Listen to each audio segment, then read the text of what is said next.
हरिः ओम अत्युद्रिक्तविदोष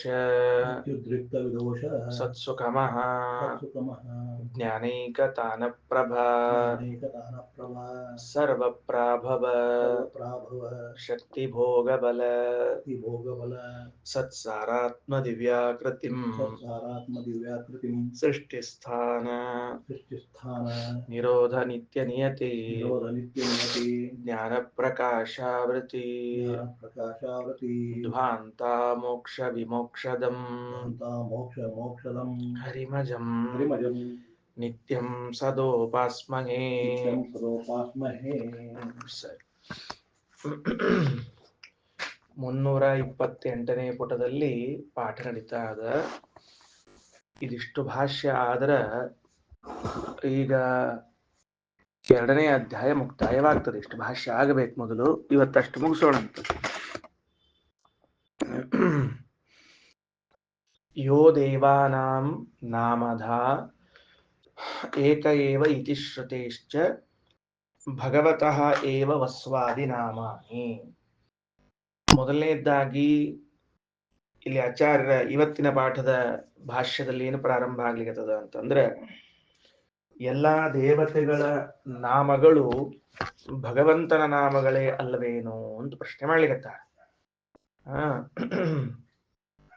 ಯಾಕಂಗ ಹೇಳಿದ್ರು? ಮೂಲ ಮಂತ್ರಗಳನ್ನ ಓದುವಾಗ ವಸು, ರುದ್ರ, ಆದಿತ್ಯ ವಿಶ್ವೇ ದೇವತೆಗಳು ಅಂತ ಅನಿಸ್ತಾರ ನಮಗ. ಪ್ರಾರ್ಥನೆಯನ್ನಾದರೂ ವಸುರುದ್ರ ಆದಿತ್ಯ ವಿಶ್ವೇ ದೇವತೆಗಳಲ್ಲಿ ಸಲ್ಲಿಸಬೇಕು ಅಂತ ಅನಿಸ್ತದ. ನೀವು ನೋಡಿದ್ರ ವಸ್ವಂತರ್ಗತನಾದ ಭಗವಂತ ರುದ್ರಾಂತರ್ಗತ, ಆದಿತ್ಯಾಂತರ್ಗತ, ವಿಶ್ವೇ ದೇವತೆಗಳ ಅಂತರ್ಗತನಾದ ಭಗವಂತನಲ್ಲಿ ಪ್ರಾರ್ಥನೆಯನ್ನು ಸಲ್ಲಿಸಬೇಕು ಅಂತ ಹೇಳ್ತಿದ್ದೀರಿ. ಅಥವಾ ಆ ಹೆಸರಿನಿಂದ ಕರೆಸಿಕೊಳ್ಳಲ್ಪಡುವನು ಪರಮಾತ್ಮನೇ, ಅವನಲ್ಲಿ ಪ್ರಾರ್ಥನಾ ಮಾಡಬೇಕು ಅಂತ ಹೇಳ್ತಿದ್ದೀರಿ. ದೇವರಿಗೆ ನಾರಾಯಣ, ಕೃಷ್ಣ, ರಾಮ ಈ ಹೆಸರುಗಳೆಲ್ಲ ಇದ್ದದ್ದದ. ವಸು ಅಂತನ್ನೋದು ಒಂದು ದೇವತೆಗಳ ಗುಂಪಿನ ಹೆಸರು, ರುದ್ರ ಅನ್ನೋದು ಗುಂಪಿನ ಹೆಸರು, ಆದಿತ್ಯ ಅನ್ನೋದು ಗುಂಪಿನ ಹೆಸರು. ಈ ಹೆಸರೆಲ್ಲ ಭಗವಂತನಿಗೆ ಹೇಗೆ ಬರ್ತದೆ ಅಂತ ಕೇಳಿದ್ದಕ್ಕೆ ಪ್ರಮಾಣ ಉದಾಹರಣವನ್ನ ಮಾಡ್ತಾರ. ಯೋ ದೇವಾನಾಂ ನಾಮಧಾ ಏಕ ಏವ.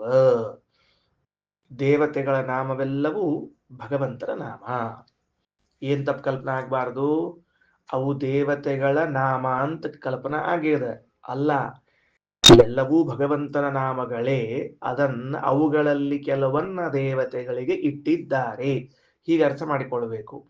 ನಮಗ್ ಸಾಮಾನ್ಯ ಅನ್ನಿಸ್ತಿರ್ತದ, ಇವೆಲ್ಲ ಏನ್ ಹೆಸರು ನೋಡು, ಇವೆಲ್ಲ ಭಗವಂತನ ಹೆಸರು ಅಂತಂದ ಕೂಡ್ಲೆ ಇವ್ರೆಲ್ಲಾರ ಹೆಸರವ, ಅವ ಸ್ವತಂತ್ರ ಇದ್ದಾನ, ಅದಕ್ಕೆ ಅವನನ್ನ ಹೇಳಿಕತಾವ ಅಂತ ಹಿಂಗ ಅನಿಸ್ತಿರ್ತದ. ಅಲ್ಲ, ಯೋ ದೇವಾನಾಂ ನಾಮಧಾ ನಾಮಾನಿ ಧತ್ತೆ ಇತಿ ನಾಮಧಾ. ದೇವತೆಗಳ ಎಲ್ಲಾ ದೇವತೆಗಳ ಹೆಸರನ್ನು ಅವನೇ ಹೊತ್ತಾನ. ವಾಸ್ತವಿಕವಾಗಿ ಅವನಿಗೆ ದೇವತೆಗಳ ಹೆಸರು ಒಬ್ಬನೇ. ಆಮೇಲೆ ಅವನಿಂದ ಉಳಿದವರಿಗೆ ಆ ಹೆಸರುಗಳು ಬಂದದ್ದು. ಹಾಗಿದ್ರೆ ಮೂಲತಃ ವಸು, ರುದ್ರ, ಆದಿತ್ಯ ವಿಶ್ವೇ ದೇವತೆಗಳು ಅಂತ ಇದ್ದದ್ದೆಲ್ಲವೂ ಭಗವಂತನಿಗೇನೆ. ಅದಕ್ಕೆ ಆಚಾರ್ಯರು ಭಗವತಃ ಏವ ವಸ್ವಾದಿ ನಾಮಾನಿ, ಭಗವಂತನಿಗೇನೆ ವಸು ಮೊದಲಾದ ನಾಮಗಳು ಅಂತ ತಿಳಿಸಿಕೊಟ್ರು. ಸರಿ, ಏನಾಯ್ತು ಈಗ? ಇದು ಹಿಂದಿನ ವಿಷಯ ಮುಕ್ತಾಯವಾಯ್ತು. ಇವತ್ತೊಂದು ಹೊಸ ವಿಷಯ ಪ್ರಾರಂಭ ಆಗ್ಲಿಕ್ಕತ್ತದ. ಎಷ್ಟು ಚಂದದ ಇವತ್ತಿನ ವಿಷಯಗಳು ಅಂದ್ರೆ, ಅಕ್ಷರಶಃ ನೀವು ಪಾಯಿಂಟ್ ಪಾಯಿಂಟ್ ಪಾಯಿಂಟ್ ಮಾಡಿ ಬರೆದಿಟ್ಟುಕೊಂಡು ಮನೆಯೊಳಗೆ ಹಚ್ಚಿಟ್ಟುಕೊಂಡು ಅಭ್ಯಾಸ ಮಾಡ್ಕೋತಿರ್ಬೇಕ್ರಿ ಇದನ್ನ. ಅಷ್ಟು ದೊಡ್ಡ ವಿಷಯ, ಅಷ್ಟು ದೊಡ್ಡ ವಿಷಯ, ಒಂದೊಂದು ಅಷ್ಟು ಮಹತ್ವದ ವಿಷಯ. ಮುಂದಿನ ವಾಕ್ಯ ಏನು ಪ್ರಾರಂಭ ಆಗ್ಲಿಕ್ಕತ್ತದ ಅಂತಂದ್ರ, ತ್ರೈವಿದ್ಯಾಮಾಂ ಸೋಮಪಾಃ ಪೂತಪಾಪಾಃ ಯಜ್ಞೈಃ ಇಷ್ಟ್ವಾ ಸ್ವರ್ಗತಿಂ ಪ್ರಾರ್ಥಯಂತೆ ಇತಿ ವಚನಾಚ್ಚ ಭಗವಾನೇವ ಪ್ರಾರ್ಥ್ಯಃ. ಭಗವತ್ ಸ್ವರೂಪಸ್ಯ ಸಮ್ಯಗ್ ಅಪರಿಜ್ಞಾನಾತ್ ರಾಗಾಚ್ಚ ತೇಷಾಂ ಅಂತವತ್ ಫಲತ್ವಂ. ಇವ ಎರಡು ವಾಕ್ಯ ಸಾಕು, ಅದ್ಭುತವಾದ ವಿವರಣೆ ಕೊಡ್ತಾರೆ ಶ್ರೀಮದಾಚಾರ್ಯ. ಏನಂತಾರ? ಅಲ್ಲ, ನೀವೇನಂದ್ರಿ ಭಗವಂತನ ಪ್ರಾರ್ಥನಾ ಮಾಡಬೇಕು, ಮೋಕ್ಷ ಸುಖಕ್ಕಾಗಿ, ಮೋಕ್ಷದಲ್ಲಿ ಬರೋ ವಿಘ್ನಗಳನ್ನು ಪರಿಹಾರ ಮಾಡಿಕೊಳ್ಬೇಕು. ಮೋಕ್ಷದಲ್ಲಿ ಅಲ್ಲ, ಮೋಕ್ಷ ಸುಖವನ್ನ ಅನುಭವಿಸಲು ಬರುವ ವಿಘ್ನಗಳೇನಿವೆಯೋ ಅವುಗಳ ಮತ್ತ ಪರಿಹಾರಕ್ಕಾಗಿ. ಈಗ ನನಗ ಮೋಕ್ಷದ ಸುಖದ ಅಪೇಕ್ಷಾನೇ ಇಲ್ಲಪ್ಪ ಅಂತ ಒಬ್ಬ ಇದ್ದಾನೆ. ನನಗೆ ಮೋಕ್ಷದ ಅಪೇಕ್ಷೆಯೇ ಇಲ್ಲ. ಮೋಕ್ಷದ ಅಪೇಕ್ಷೆಯೇ ಇಲ್ಲದೆ ಇರುವ ಕಾಲದಲ್ಲಿ ನಾನು ಸ್ವರ್ಗದ ಅಪೇಕ್ಷೆ ಇಟ್ಟುಕೊಂಡವನು. ನಾನು ಯಾಕೆ ಭಗವಂತನ ಪ್ರಾರ್ಥಿಸಬೇಕು? ನಾನು ಆಯಾ ದೇವತೆಗಳನ್ನೇ ಪ್ರಾರ್ಥಿಸ್ತೇನೆ ಸಾಕಲ್ವಾ ಅಂತ ಒಂದು ಪ್ರಶ್ನೆ. ಮಹತ್ವದ ಅಂಶ ಏನು ಗಮನಿಸಬೇಕಾದದ್ದು, ಮೋಕ್ಷ ಅಪೇಕ್ಷೆಗಳು ಭಗವಂತನನ್ನ ಪ್ರಾರ್ಥನಾ ಮಾಡಲಿ, ಮೋಕ್ಷವನ್ನು ಹೊಂದಲಿ. ಸ್ವರ್ಗಾದಿಗಳ ಅಪೇಕ್ಷೆ ಇದೆ, ಅವರು ವಸು ರುದ್ರ ಆದಿತ್ಯ ವಿಶ್ವೇ ದೇವತೆಗಳ ಪ್ರಾರ್ಥನೆಯನ್ನೇ ಮಾಡಿ ಸ್ವರ್ಗವನ್ನ ಪಡಿತಾರಲ್ಲ, ಅಲ್ಲಿ ಭಗವಂತನ ಪ್ರಾರ್ಥನೆ ಇಲ್ಲವೇ ಇಲ್ಲವಲ್ಲ ಅಂತ ಒಂದು ಪ್ರಶ್ನೆ. ಅರ್ಥ ಆಯ್ತಾ? ಅದಕ್ಕೆ ಶ್ರೀಮದಾಚಾರ್ಯ ಕೊಡುವ ಉತ್ತರ ಏನು ಅಂದ್ರೆ, ಮೋಕ್ಷವೋ ಸ್ವರ್ಗವೋ ಇನ್ನಿತರ ಫಲವೋ ಯಾವುದನ್ನೇ ಪಡೆಯಬೇಕಾಗಿದ್ದರೂ ಭಗವಂತನಲ್ಲಿಯೇ ಪ್ರಾರ್ಥನೆ ಸಲ್ಲಿಸಬೇಕು, ಸಂದೇಹವೇ ಇಲ್ಲ. ಮೋಕ್ಷಕ್ಕೆ ಮಾತ್ರ ಅಂತ ತಿಳಿಬೇಡ್ರಿ, ಯಾವುದೇ ಫಲ ಬೇಕಾಗಿದ್ರೂ ಭಗವಂತನನ್ನೇ ಪ್ರಾರ್ಥನೆ ಮಾಡಬೇಕು. ಅರ್ಥ ಆಯ್ತಾ ಹೇಳಿದ್ದೇನೆ ಅಂತ ಹೇಳಿ? ಅಂದ್ರೆ ದೊಡ್ಡ ಫಲ ಮೋಕ್ಷ ಅಥವಾ ಅಪರೋಕ್ಷ ಜ್ಞಾನ ಅಥವಾ ಶಾಸ್ತ್ರಜ್ಞಾನ ಇಂಥವೇನೋ ಬೇಕಾಗ್ಯದ, ಅದಕ್ಕೆ ದೇವ್ರ ಪ್ರಾರ್ಥನಾ ಮಾಡ್ಕೊಳ್ರಿ. ಇವು ಸ್ವರ್ಗ, ಇಲ್ಲೊಂಚೂರು ಜನೋಲೋಕ ತಪೋಲೋಕಗಳು, ಇಲ್ಲೊಂದು 4 ಮಂದಿ ಹೆಂಡತಿ ಮಕ್ಕಳು. 4 ಮಂದಿ ಹೆಂಡತಿ ಮಕ್ಕಳು ಅಂದ್ರೆ ಹೆಂಡತಿ 4 ಮಕ್ಕಳು ಹಿಂಗ ಅರ್ಥ ಅಲ್ಲ. ಅದಕ್ಕೆ ಹೆಂಡತಿ ಮಕ್ಕಳು ಮೊಮ್ಮಕ್ಕಳು 4 ಮಂದಿ ಹಿಂಗೇನ ಸ್ವರ್ಗದ ಫಲ ಅವ. ಇವು ಸಣ್ಣ ಪುಟ್ಟ ಆಶಾಗಳವ. ಇದನ್ನ ತೀರ್ಸ್ಕೊಳ್ಲಿಕ್ಕೆ ನಾವೇನೋ ಕಾಮಧೇನು ಕಲ್ಪವೃಕ್ಷ ಚಿಂತಾಮಣಿ ಇಂದ್ರ ಚಂದ್ರ ವರುಣ ಕುಬೇರ ಇಂತಹ ದೇವತೆಗಳನ್ನು ಪ್ರಾರ್ಥನಾ ಮಾಡ್ತೀವಿ ಅಂತಂದ್ರೆ ಶ್ರೀಮದಾಚಾರ್ಯ ಅಂತಾರೆ, ಸರ್ವಾತ್ಮನ ಇಲ್ಲ. ಮರಿಬೇಡ್ರಿ, ಏನೇ ಫಲ ಬರಬೇಕಾಗಿದ್ದರೂ ಭಗವಂತನನ್ನೇ ಪ್ರಾರ್ಥನೆ ಮಾಡ್ಬೇಕು. ದೊಡ್ಡ ಸಿದ್ಧಾಂತ ಹೇಳಿಕೊಟ್ರು ಶ್ರೀಮದಾಚಾರ್ಯ. ಅಂದ್ರ ಪ್ರಶ್ನೆ ಕೇಳಿದವ ಏನ್ ಕೇಳಲಿಕ್ಕೆ ಹೊರಟಿದ್ದ, ದೇವ್ರ ತನಕ ಯಾಕೆ ಹೋಗ್ಬೇಕು? ದೇವ್ರಿಗೆ ಯಾಕೆ ಶ್ರಮ ಕೊಡ್ಬೇಕು? ವಸುರುದ್ರ ಆದಿತ್ಯರನ್ನೇ ನಾವು ಪ್ರಾರ್ಥನಾ ಮಾಡ್ತೀವಿ. ಈ ಮಂತ್ರದಲ್ಲಿ ಮೂಲತಃ ಯಾವ ಅರ್ಥ ತೋರ್ತದೋ ಅದೇ ಅರ್ಥ ಹೇಳೋಣ ಅಂತ ನೀವ್ ಹೇಳಿದಂತೆ ಮೋಕ್ಷ ಸುಖಕ್ಕೆ ಪ್ರತಿಬಂಧಕವಾದ ವಿಘ್ನಗಳ ಪರಿಹಾರಕ್ಕಾಗಿ ತದಂತರ್ಗತನಾದ ಭಗವಂತನ ಪ್ರಾರ್ಥನಾ ಮಾಡಬೇಕು ಅನ್ನೋ ಪಕ್ಷವನ್ನ ಇಲ್ಲ ಅಂತೀವಿ. ಪ್ರಶ್ನೆ ಅರ್ಥ ಆಯ್ತಾ? ಪ್ರಶ್ನೆ ಮೂಲ ಏನು ಅಂತ ಹೇಳಿ, ಮೂಲತಃ ವೇದವಾಕ್ಯಗಳನ್ನ ಓದಿದಾಗ ನಮಗೆ ಕಂಡು ಬರುವುದೇನು ಅಂದ್ರೆ, ಭೂಹು ಭುವಃ ಸ್ವಹ ಎಂಬ 3 ಲೋಕಗಳು, ಆ 3 ಲೋಕಗಳಿಗೆ ಹೋಗ್ಲಿಕ್ಕೆ ಬೇಕಾಗಿರುವಂತಹದ್ದೊಂದು ಪ್ರಾರ್ಥನಾ, ಅದನ್ನ ಇವ ದೇವತೆಗಳಿಗೆ ಸಲ್ಲಿಸ್ತೇವೆ, ಆ ಲೋಕಗಳಿಗೆ ಹೋಗ್ತೇವೆ. ನಿಮ್ಮ ದೇವರನ್ನ ಯಾಕೆ ಕರ್ಕೊಂಡು ಬಂದು ಮಧ್ಯಕ್ಕೆ ನಿಲ್ಲಿಸ್ತೀರಿ? ಅಂದ್ರೆ ಪೂರ್ವ ಪಕ್ಷದವರು ಏನ್ ಪ್ರಶ್ನೆ ಮಾಡಬಹುದು ಅನ್ನುವ ಖಬರ್ ಇದ್ರೆ ಆನ್ಸರ್ ಮಾಡ್ತೀರಿ ನೀವು. ಖಬರ್ ಗೇಡಿಗಳಾದ್ರೆ ಮಾಡ್ಲಿಕ್ಕೆ ಸಾಧ್ಯ ಇಲ್ಲ. ಯಾಕೆ ಹಿಂಗ್ ಪ್ರಶ್ನೆ ಮಾಡ್ಕೊಂಡು ಶ್ರೀಮದಾಚಾರ್ಯರು ಅಂದ್ರೆ, ಇದು ಒಂದು ಬರುವ ಯಾಜ್ಞಿಕ ಪ್ರಕ್ರಿಯೆ, ಇದು ಯಜ್ಞಕ್ಕೆ ಸಂಬಂಧ ಪ್ರಕ್ರಿಯೆ. ಇದು ಅಲ್ಲಿ ಯಜಮಾನನು ಇಂತಹ ಅಗ್ನಿಯ ಪಶ್ಚಿಮ ದಿಕ್ಕಿಗೆ ಹೋಗಿ ಉತ್ತರಕ್ಕೆ ಮುಖ ಮಾಡಿಕೊಂಡು ಪ್ರಾರ್ಥನೆ ಮಾಡಿ ಹೋಮಿಸಬೇಕು ಅಂತ ಹೇಳುವಾಗ ಈ ಯಜ್ಞದ ಎಲ್ಲಾ ಫಲಗಳು ಎಲ್ಲಿಗೆ ಹೋಗಿ ಸೇರ್ತದೆ ಅಂದ್ರೆ ಸ್ವರ್ಗಕ್ಕೆ ಹೋಗಿ ಮುಡ್ತದೆ. ಅದು ಹೌದೋ ಅಲ್ಲೋ? ನಾವೆಲ್ಲ ಹೆಂಗ್ ಕೇಳಿದ್ದೇವೆ?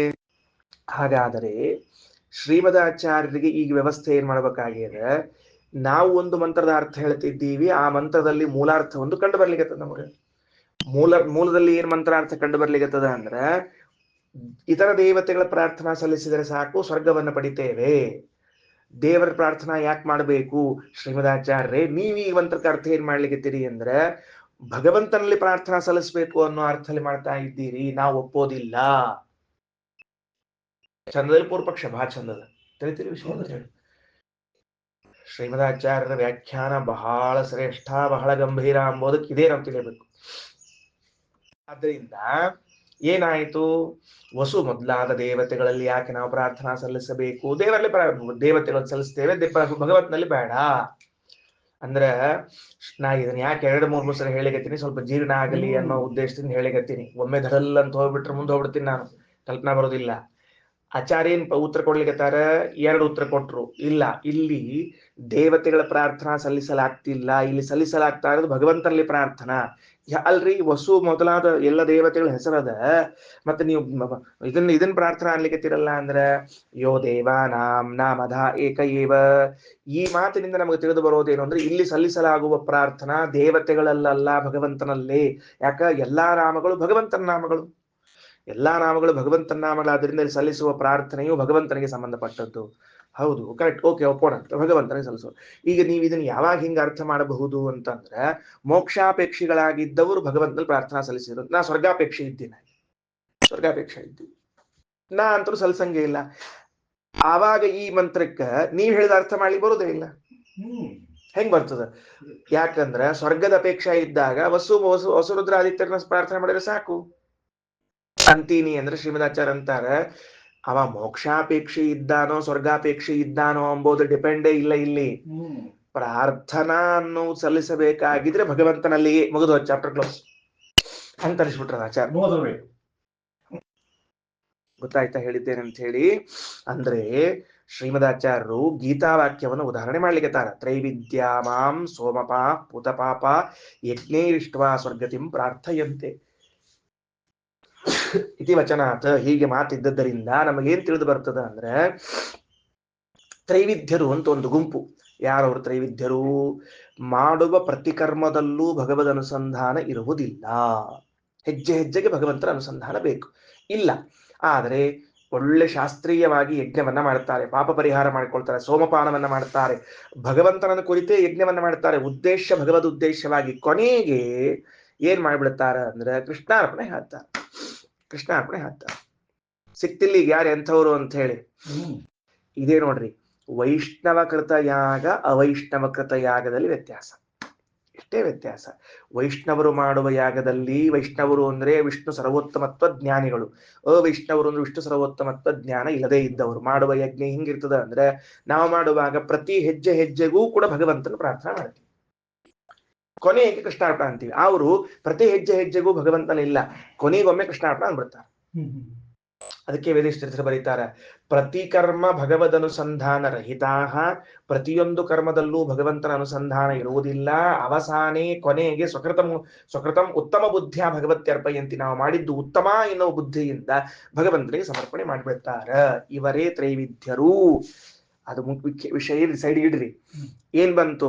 ಮಾಂ ಪ್ರಾರ್ಥಯಂತೆ ಸ್ವರ್ಗತಿಂ, ಸ್ವರ್ಗ ಪಡಿಲಿಕ್ಕೂ ನನ್ನನ್ನೇ ಪ್ರಾರ್ಥನಾ ಮಾಡ್ತಾರೆ. ಇತಿ ವಚನಾಚ್ಯ ಭಗವಾನೇವ ಪ್ರಾರ್ಥ್ಯ. ಹಾಗಾಗಿ ಮೋಕ್ಷ ಬೇಕು ಅಂದ್ರೂ ಭಗವಂತನ ಪ್ರಾರ್ಥನಾ ಮಾಡ್ರಿ, ಸ್ವರ್ಗ ಬೇಕು ಅಂದ್ರೂ ಭಗವಂತನ ಪ್ರಾರ್ಥನಾ ಮಾಡ್ರಿ, ಏನು ಬೇಕಾದ್ರೂ ಭಗವಂತನನ್ನೇ ಪ್ರಾರ್ಥನಾ ಮಾಡ್ರಿ. ಹಾಗಾದ್ರೆ ಮತ್ತೊಂದು ಪ್ರಶ್ನೆ ಬರ್ತದೆ, ಏನು? ಸ್ವರ್ಗತಿಂ ಪ್ರಾರ್ಥಯಂತೆ, ಸ್ವರ್ಗ ಬೇಕಾಗಿದ್ರು ನಿನ್ನೆ ಉಪಾಸನೆ ಮಾಡ್ಬೇಕು, ನಿನ್ನ ಆರಾಧನಾ ಮಾಡ್ಬೇಕು ಅಂತ ಆದ್ರೆ, ನಿನ್ನಲ್ಲಿ ಪ್ರಾರ್ಥನೆ ಮಾಡ್ಬೇಕು ಅಂತ ಆದ್ರೆ, ಅವರಿಗ್ಯಾಕೆ ಸ್ವರ್ಗದಂತಹ ಅಲ್ಪ ಫಲ ಸಿಗುತ್ತದೆ ನಿನ್ನ ಪ್ರಾರ್ಥನಾ ಮಾಡಿದ ಮೇಲೆ? ನಿನ್ನ ಪ್ರಾರ್ಥನಾ ಮಾಡಿದ್ಮೇಲೆ ಮೋಕ್ಷದಂತಹ ಶಾಶ್ವತವಾದ ಫಲವೇ ಬೇಕಾಗಿತ್ತಲ್ಲ. ಹೊಸ ಪ್ರಶ್ನೆ ಮತ್ತೆ. ಏನು? ಏನಂದ್ರಿ ನೀವು ಪಂಡಂಗಾಚಾರ? ಏನಂದ್ರಿ? ಸ್ವರ್ಗ ಬೇಕಾದ್ರೂ ಭಗವಂತನ ಪ್ರಾರ್ಥನಾ ಮಾಡಬೇಕು, ಮನೆ ಮಠ ಮಕ್ಕಳು ಬೇಕಾಗಿದ್ರು ಭಗವಂತನ ಪ್ರಾರ್ಥನಾ ಮಾಡಬೇಕು, ಮೋಕ್ಷ ಬೇಕಾಗಿದ್ರು ಭಗವಂತನ ಪ್ರಾರ್ಥನಾ ಮಾಡಬೇಕು ಅಂದ್ರಿ ಕುಲಕರ್ಣಿ ಅವರ.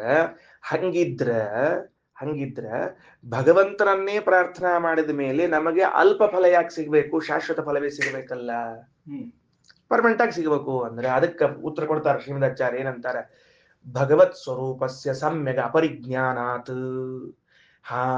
ನಮಗ ಫಲಗಳಲ್ಲಿ ಅಲ್ಪತೆ ಉಂಟಾಗ್ಲಿಕ್ಕೆ ಕಾರಣ ದೇವರನ್ನ ಸರಿಯಾಗಿ ತಿಳಿಯದೇ ಇದ್ದದ್ದು, ನಂಬರ್ 1. ಎರಡನೇದ್ದು ರಾಗಾಚ, ನಮಗ ಫಲದಲ್ಲಿ ರಾಗ ಅದ, ಫಲದಲ್ಲಿ ಆಶಾ ಅದ. ತೇಷಾಮಂತವತ್ ಫಲವತ್ತಂ, ಅದರಿಂದ ಅವರಿಗೆ ಅಂತ ಫಲ ಆಗ್ತದೆ. ಬರೆದಿಟ್ಕೊಳ್ರಿ, ಇದು ಬಹಳ ಮಹತ್ವದ್ದು. ನಮಗಾಗುವ ಫಲಗಳು ಅಲ್ಪವೇಕೆ ಆಗುತ್ತವೆ? ನಮಗಾಗುವ ಫಲ ಯಾಕೆ ಅಲ್ಪ ಆಗ್ತಾವ?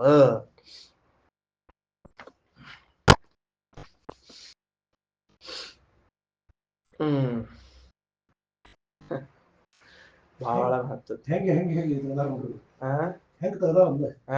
ನಮಗೇಕೆ ಫಲಗಳು ಅಲ್ಪವಾಗುತ್ತವೆ, ಅಲ್ಪವೆನಿಸುತ್ತವೆ? ನಂಬರ್ 1, ಪಾಯಿಂಟ್ 1, ಭಗವಂತನನ್ನು ಸರಿಯಾಗಿ ತಿಳಿಯದೇ ಇದ್ದದ್ದರಿಂದ.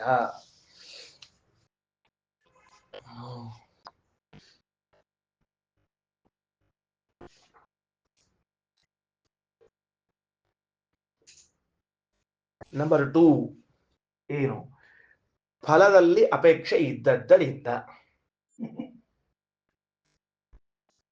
ಇವು ಎರಡು ಕಾರಣಗಳಂತೆ ಎದಕ್ಕ ನಮಗ ಫಲ ಸರಿ ಸಿಗದೆ ಇರ್ಲಿಕ್ಕೆ.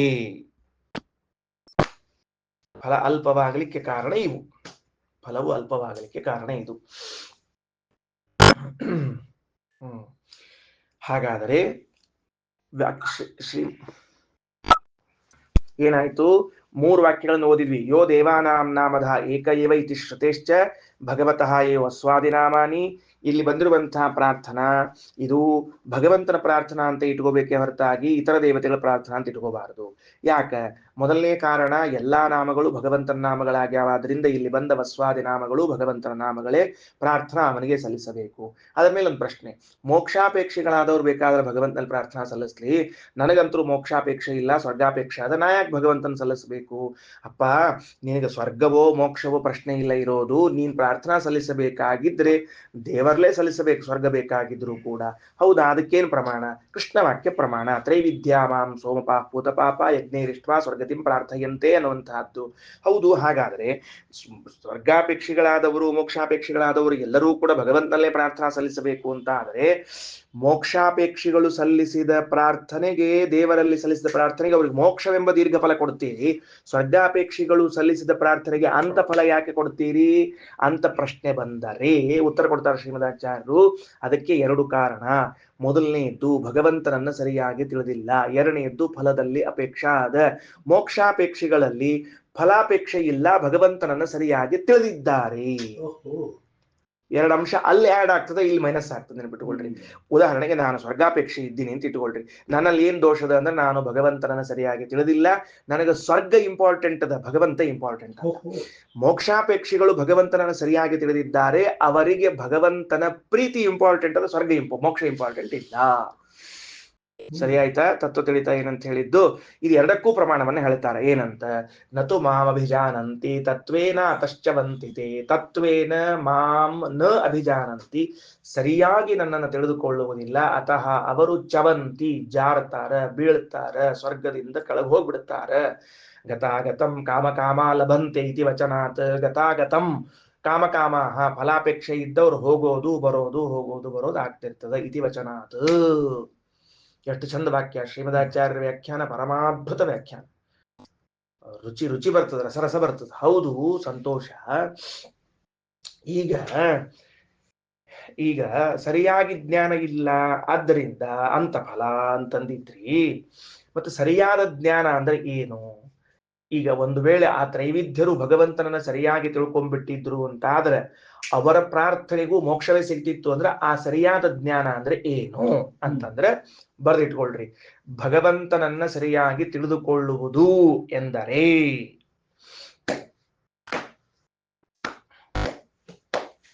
ಬಹಳ ಮಹತ್ವದ, ಬಹಳ ಮಹತ್ವದ. ಸ್ವಲ್ಪ ಸಕಾಶ ಹೇಳಿಕತಿನ ಇವತ್ತು. ಯಾಕೆ ಅವಸರದಾಗ ಹೇಳಿಕತಿಲ್ಲ? ನನಗೆ ಅವಸರ ಆಗಂತಾಗಿದೆ. ಅದಕ್ಕೆ ಶ್ರೀನಿವಾಸ ಬೇಕೀಗ ದೇವರನ್ನ ಸರಿಯಾಗಿ ತಿಳ್ಕೊಳ್ಳೋದು ಅಂದ್ರೆ ಏನು ಅಂದ್ರೆ, ವಿಷ್ಣು ಹಾಗೂ ವೈಷ್ಣವರಲ್ಲಿ ದ್ವೇಷ ಮಾಡದೆ. Number 1 first point. ದೇವರನ್ನ ಸರಿ ತಿಳ್ಕೊಳ್ಳೋದು ಅಂದ್ರ ದೇವರಲ್ಲಿ ಹಾಗೂ ವೈಷ್ಣವರಲ್ಲಿ, ವಿಷ್ಣು ವೈಷ್ಣವರಲ್ಲಿ ದ್ವೇಷ ಮಾಡದೆ.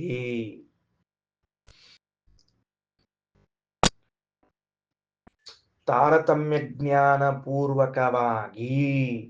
2ನೇ ಪಾಯಿಂಟ್, ತಾರತಮ್ಯ ಜ್ಞಾನ ಪೂರ್ವಕವಾಗಿ.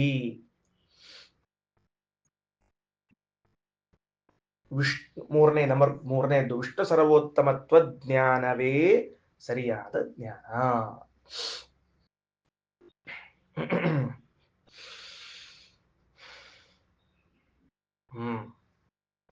ಸರಿ ಆಯ್ತಾ? ಸರಿ ಆಯ್ತಾ? ಬಹಳ ಮಹತ್ವದ್ದು, ಬಹಳ ಮಹತ್ವದ್ದು. ಅಂದ್ರೆ ವಿಚಾರ ಮಾಡಿ ನೋಡ್ರಿ. ಇವತ್ತ ನನಗೊಂದೇನೋ ಫಲ ಸಿಕ್ಕದ, ಆದ್ರ ಆ ಫಲ ಯಾಕೋ ಪೂರ್ಣ ಸಿಕ್ಕಂಗ ಅನಿಸ್ವಲ್ತಾಗ್ಯದ ಅಂದ್ರ ಅದಕ್ಕೆ ಏನ ಕಾರಣ ಇರಬಹುದು ಅಂದ್ರೆ ವಿಷ್ಣು ವೈಷ್ಣವ ದ್ವೇಷ. ಇದು ಸೇರ್ತದಂತ, ಆಡ್ ಆಗ್ತದಂತದು. ತಾರತಮ್ಯ ಜ್ಞಾನ ಇಲ್ಲದೆ ಇರುವಿಕೆ, ವಿಷ್ಣುವಿನ ಸರ್ವೋತ್ತಮತ್ವ ಜ್ಞಾನ ಇಲ್ಲದೆ ಇರುವಿಕೆ, ಇವೆಲ್ಲವೂ ಸಮ್ಯಕ್ ಜ್ಞಾನದಲ್ಲಿ ಅಂದ್ರೆ ಇವೆಲ್ಲ ಇಲ್ಲದೆ ಹೋದ್ರೆ ಸಮ್ಯಕ್ ಜ್ಞಾನ ಇಲ್ಲದೆ ಇದ್ದಂತೆ. ಸಮ್ಯಕ್ ಜ್ಞಾನ ಇಲ್ಲದೆ ಇದ್ದದಕ್ಕೆ ಅಂತ ಫಲವಾಗ್ತದ. ಎಷ್ಟು ಮಹತ್ವದ ಮಾತು! ಕೈಗೆ ಬಂತುತ್ತು ಬಾಯಿಗೆ ಬರ್ಲಿಲ್ಲ ಅಂತ ಅಂತಿರ್ತೀವಲ್ಲ, ಕೈಗೆ ಬಂತುತ್ತು ಬಾಯಿಗೆ ಬರದೇ ಇರ್ಲಿಕ್ಕೆ ಕಾರಣ ಏನು ಅಂದ್ರೆ ನಾವೆಲ್ಲೂ ಯಾರೋ ವೈಷ್ಣವರ ವಿಷಯದಲ್ಲಿ ದ್ವೇಷ ಮಾಡಿದ್ದೇವೆ. ಏನೋ ಅಂದಿದ್ದೇವೆ, ಭಗವಂತನ ವಿಷಯದಲ್ಲಿ ದ್ವೇಷ ಮಾಡಿದ್ದೇವೆ, ಸರಿಯಾದ ತಾರತಮ್ಯ ಜ್ಞಾನ ಇಲ್ಲ, ಭಗವಂತನ ಸರ್ವೋತ್ತಮತ್ವ ಜ್ಞಾನ ಇಲ್ಲ, ಆದ್ದರಿಂದ ಫಲ ನಮಗೆ ಪೂರ್ಣ ಸಿಗ್ತಿಲ್ಲ. ಎಷ್ಟು ಗಂಭೀರದ ಫಲ ಸಿಗಬೇಕಾದ್ರೆ ಮುಂದೆ ತಗೊಳ್ರಿ. ಇದನ್ನ ಉಲ್ಟಾ ಹೇಳ್ತಾರ. ಅಂದ್ರೆ ಇದು ಬೇಕು ಅನ್ನೋದನ್ನ ಹಿಂಗ ಆಗದೆ ಇದ್ರೆ ಏನು ಅಂತ ತಿಳಿಸ್ತಾರ. ಸರ್ವೋತ್ತಮತ್ವಸ್ಯ ಅಜ್ಞಾನಾತ್ ವಿಷ್ಣೋ ಅಂಧಂ ತಮೋ ಭವೇತ್ ತದ್ವೇಷಾತ್ ಕಿಮು ವಕ್ತವ್ಯಂ ಬ್ರಹ್ಮಾದಿ ದ್ವೇಷತೋಪಿ ವಾ. ಏನು ಶ್ಲೋಕ ನೋಡ್ರಿ, ಶ್ರೀಮದಾಚಾರ್ಯ ಪ್ರಮಾಣ ವಾಕ್ಯ. ಸರ್ವೋತ್ತಮತ್ವಸ್ಯ ಅಜ್ಞಾನಾತ್ ವಿಷ್ಣೋ ಸರ್ವೋತ್ತಮತ್ವಸ್ಯ ಅಜ್ಞಾನಾತ್, ಭಗವಂತನ ಸರ್ವೋತ್ತಮತ್ವ ಜ್ಞಾನ ಇಲ್ವಾ? ಅಂಧಂತಮಃ ಭವೇತ್, ಅಂಧಂತಮಸ್ಸಾಗ್ತದೆ ನಿನಗ ವಿಷ್ಣು ಸರ್ವೋತ್ತಮತ್ವ ಜ್ಞಾನ ಇಲ್ಲ ಅಂತ ಆದ್ರೆ. ತದ್ವೇಷಾತ್ ಕಿಮೋ ವಕ್ತವ್ಯ, ನೀವು ವಿಷ್ಣು ದ್ವೇಷ ಮಾಡಿದ್ರೆ ಪರಿಸ್ಥಿತಿ ಏನು? ಯಾವ ವ್ಯಕ್ತಿ ವಿಷ್ಣು ಸರ್ವೋತ್ತಮತ್ವವನ್ನ ತಿಳ್ಕೊಂಡಿಲ್ಲ ಅವನೇ ಅಂಧಂತಮಸ್ಸಿಗೆ ಹೋಗ್ತಾನ. ಇನ್ನು ದ್ವೇಷ ಮಾಡಿಬಿಟ್ರೆ ವಿಷ್ಣುವಲ್ಲಿ ಮುಗಿದೋತು. ಮತ್ತ ಅಷ್ಟೇ ಅಲ್ಲ, ಬ್ರಹ್ಮಾದಿ ದ್ವೇಷ ತೋಪಿವಾ, ಬ್ರಹ್ಮಾದಿಗಳಲ್ಲಿ ದ್ವೇಷ ಮಾಡಿದರೆ ಏನದು? ಬ್ರಹ್ಮಾದಿಗಳಲ್ಲಿ ದ್ವೇಷ ಅಂದ್ರೆ ತಾರತಮ್ಯ ಅಪರಿಜ್ಞಾನಾತ್ ಅನುತ್ಥಾನಂ ತಮೋ ಭವೇತ್. ತಾರತಮ್ಯ ಜ್ಞಾನ ಆಗದೆ ಇದ್ದರೆ, ಬ್ರಹ್ಮಾದಿ ದ್ವೇಷ ಅನ್ನೋದಕ್ಕೆ ವೈಷ್ಣವರ ದ್ವೇಷ, ಭಗವಂತನ ಸರ್ವೋತ್ತಮತ್ವ ಜ್ಞಾನ ಇಲ್ಲ ಅಂಬುದು ವಿಷ್ಣು ದ್ವೇಷ. ಬರ್ಕೊಂಡಿವಿ ನೋಡ್ರಿ. ನಂಬರ್ 1 ವಿಷ್ಣು ವೈಷ್ಣವ ದ್ವೇಷ ಅಂಬುದು ವಿವರಣೆ ಕೊಟ್ಟರು ಶ್ರೀಮದಾಚಾರ್ಯ. ಸರ್ವೋತ್ತಮತ್ವಸ್ಯ ಅಜ್ಞಾನಾತ್, ಭಗವಂತನ ಸರ್ವೋತ್ತಮ ಅಂತ ತಿಳಿಯದೇ ಹೋದರೂ ಅಂಧಂತಮಸ್ಸದ. ಇನ್ನು ಭಗವಂತನನ್ನ ಹಿರಣ್ಯಕಶಿಪು, ದುರ್ಯೋಧನ ಮೊದಲಾದವರು ದ್ವೇಷ ಮಾಡದಂತೆ ದ್ವೇಷ ಮಾಡಿದರೆ ಗತಿ ಏನೋ? ಎಲ್ಲದ ಗತಿ? ನಾವಿದ್ಯತೆ ಗತಿ. ಬ್ರಹ್ಮಾದಿ ದ್ವೇಷತೋಪಿ ವಾ, ಬ್ರಹ್ಮಾದಿಗಳ ದ್ವೇಷ ಯಾವ ಸರ್ವ ದೇವತೆಗಳ ದ್ವೇಷವನ್ನ ಮಾಡಬಾರದು. ತಾರತಮ್ಯ ಅಪರಿಜ್ಞಾನಾತ್, ತಾರತಮ್ಯವನ್ನ ತಿಳಿಯದೇ ಇರಬಾರದು. ಅನುತ್ಥಾನಂ ತಮೋ ಭವೇತ್, ಅನುತ್ಥಾನಂ ತಮೋ ಭವೇತ್. ಎದ್ದೇಳದ ಇದ್ದಂತಹ ಕತ್ತಲೆ ಕೋಣೆಯಲ್ಲಿ ಹಾಕ್ಬಿಡ್ತಾರೆ, ಎದ್ದೇಳದೇ ಇರುವಂತಹ ಕತ್ತಲೆ ಕೋಣೆಯಲ್ಲಿ ಹಾಕ್ಬಿಡ್ತಾರೆ. ಎಷ್ಟು ಮಹತ್ವದ ಏನ್ ತಾನೆಲ್ಲರ. ಏನಾಯ್ತು? ಬ್ರಹ್ಮದೇವರೇ ಮೊದಲಾದ ಯಾವುದೇ ದೇವತೆಗಳಲ್ಲೂ ದ್ವೇಷ ಮಾಡಬಾರದು, ಹಾಗೂ ತಾರತಮ್ಯವನ್ನ ತಿಳಿಯದೆ ಹೋಗಬಾರದು. ತಾರತಮ್ಯವನ್ನ ತಿಳಿಯದೆ ಇದ್ರೆ ಇದಕ್ಕೂ ಅಂಧಂತಮಸ್ಸು ಫಲ. ಭಗವಂತನನ್ನ ಸರ್ವೋತ್ತಮ ಅಂತ ತಿಳಿದಿಲ್ಲ ಹಾಗೂ ಭಗವಂತನನ್ನ ದ್ವೇಷ ಮಾಡ್ತಾರೆ, ಅದಕ್ಕೂ ಅಂಧಂತಮಸ್ಸು ಫಲ. ಮುಂದೆ ಹೇಳ್ತಾರೆ, ಅಪರಾಧ ಕೃತೆ ಹೇತೇಷಾಂ ನಿರಯಂ ತ್ವೇವ ಗಚ್ಚತಿ. ಇಲ್ರಿ, ನಾವು ವಿಷ್ಣು ಭಗವಂತನಲ್ಲಿ ಅಥವಾ ಬ್ರಹ್ಮ ದೇವತೆಗಳಲ್ಲಿ ನಾವು ದ್ವೇಷ ಮಾಡ್ತಿಲ್ಲ, ಏನೋ ಅಪರಾಧ ಆಗ್ಯದ ನಮ್ಮಿಂದ, ಜಸ್ಟ್ ಅದೇನೋ ಅಂತಾರೆ ಬೈ ಮಿಸ್ಟೇಕ್ ಅಂತಾರಲ್ಲ, ಗೊತ್ತಿಲ್ಲ. ಮಿಸ್ಟೇಕನ್ ಅಂತೀನಿ ಅಂದ್ರೆ ನಿರಯಂ ತ್ವೇವ ಗಚ್ಚತಿ, ನರಕಕ್ಕೆ ಹೋಗ್ತೀನಿ, ನರಕಕ್ಕೆ ಹೋಗ್ತೀನಿ.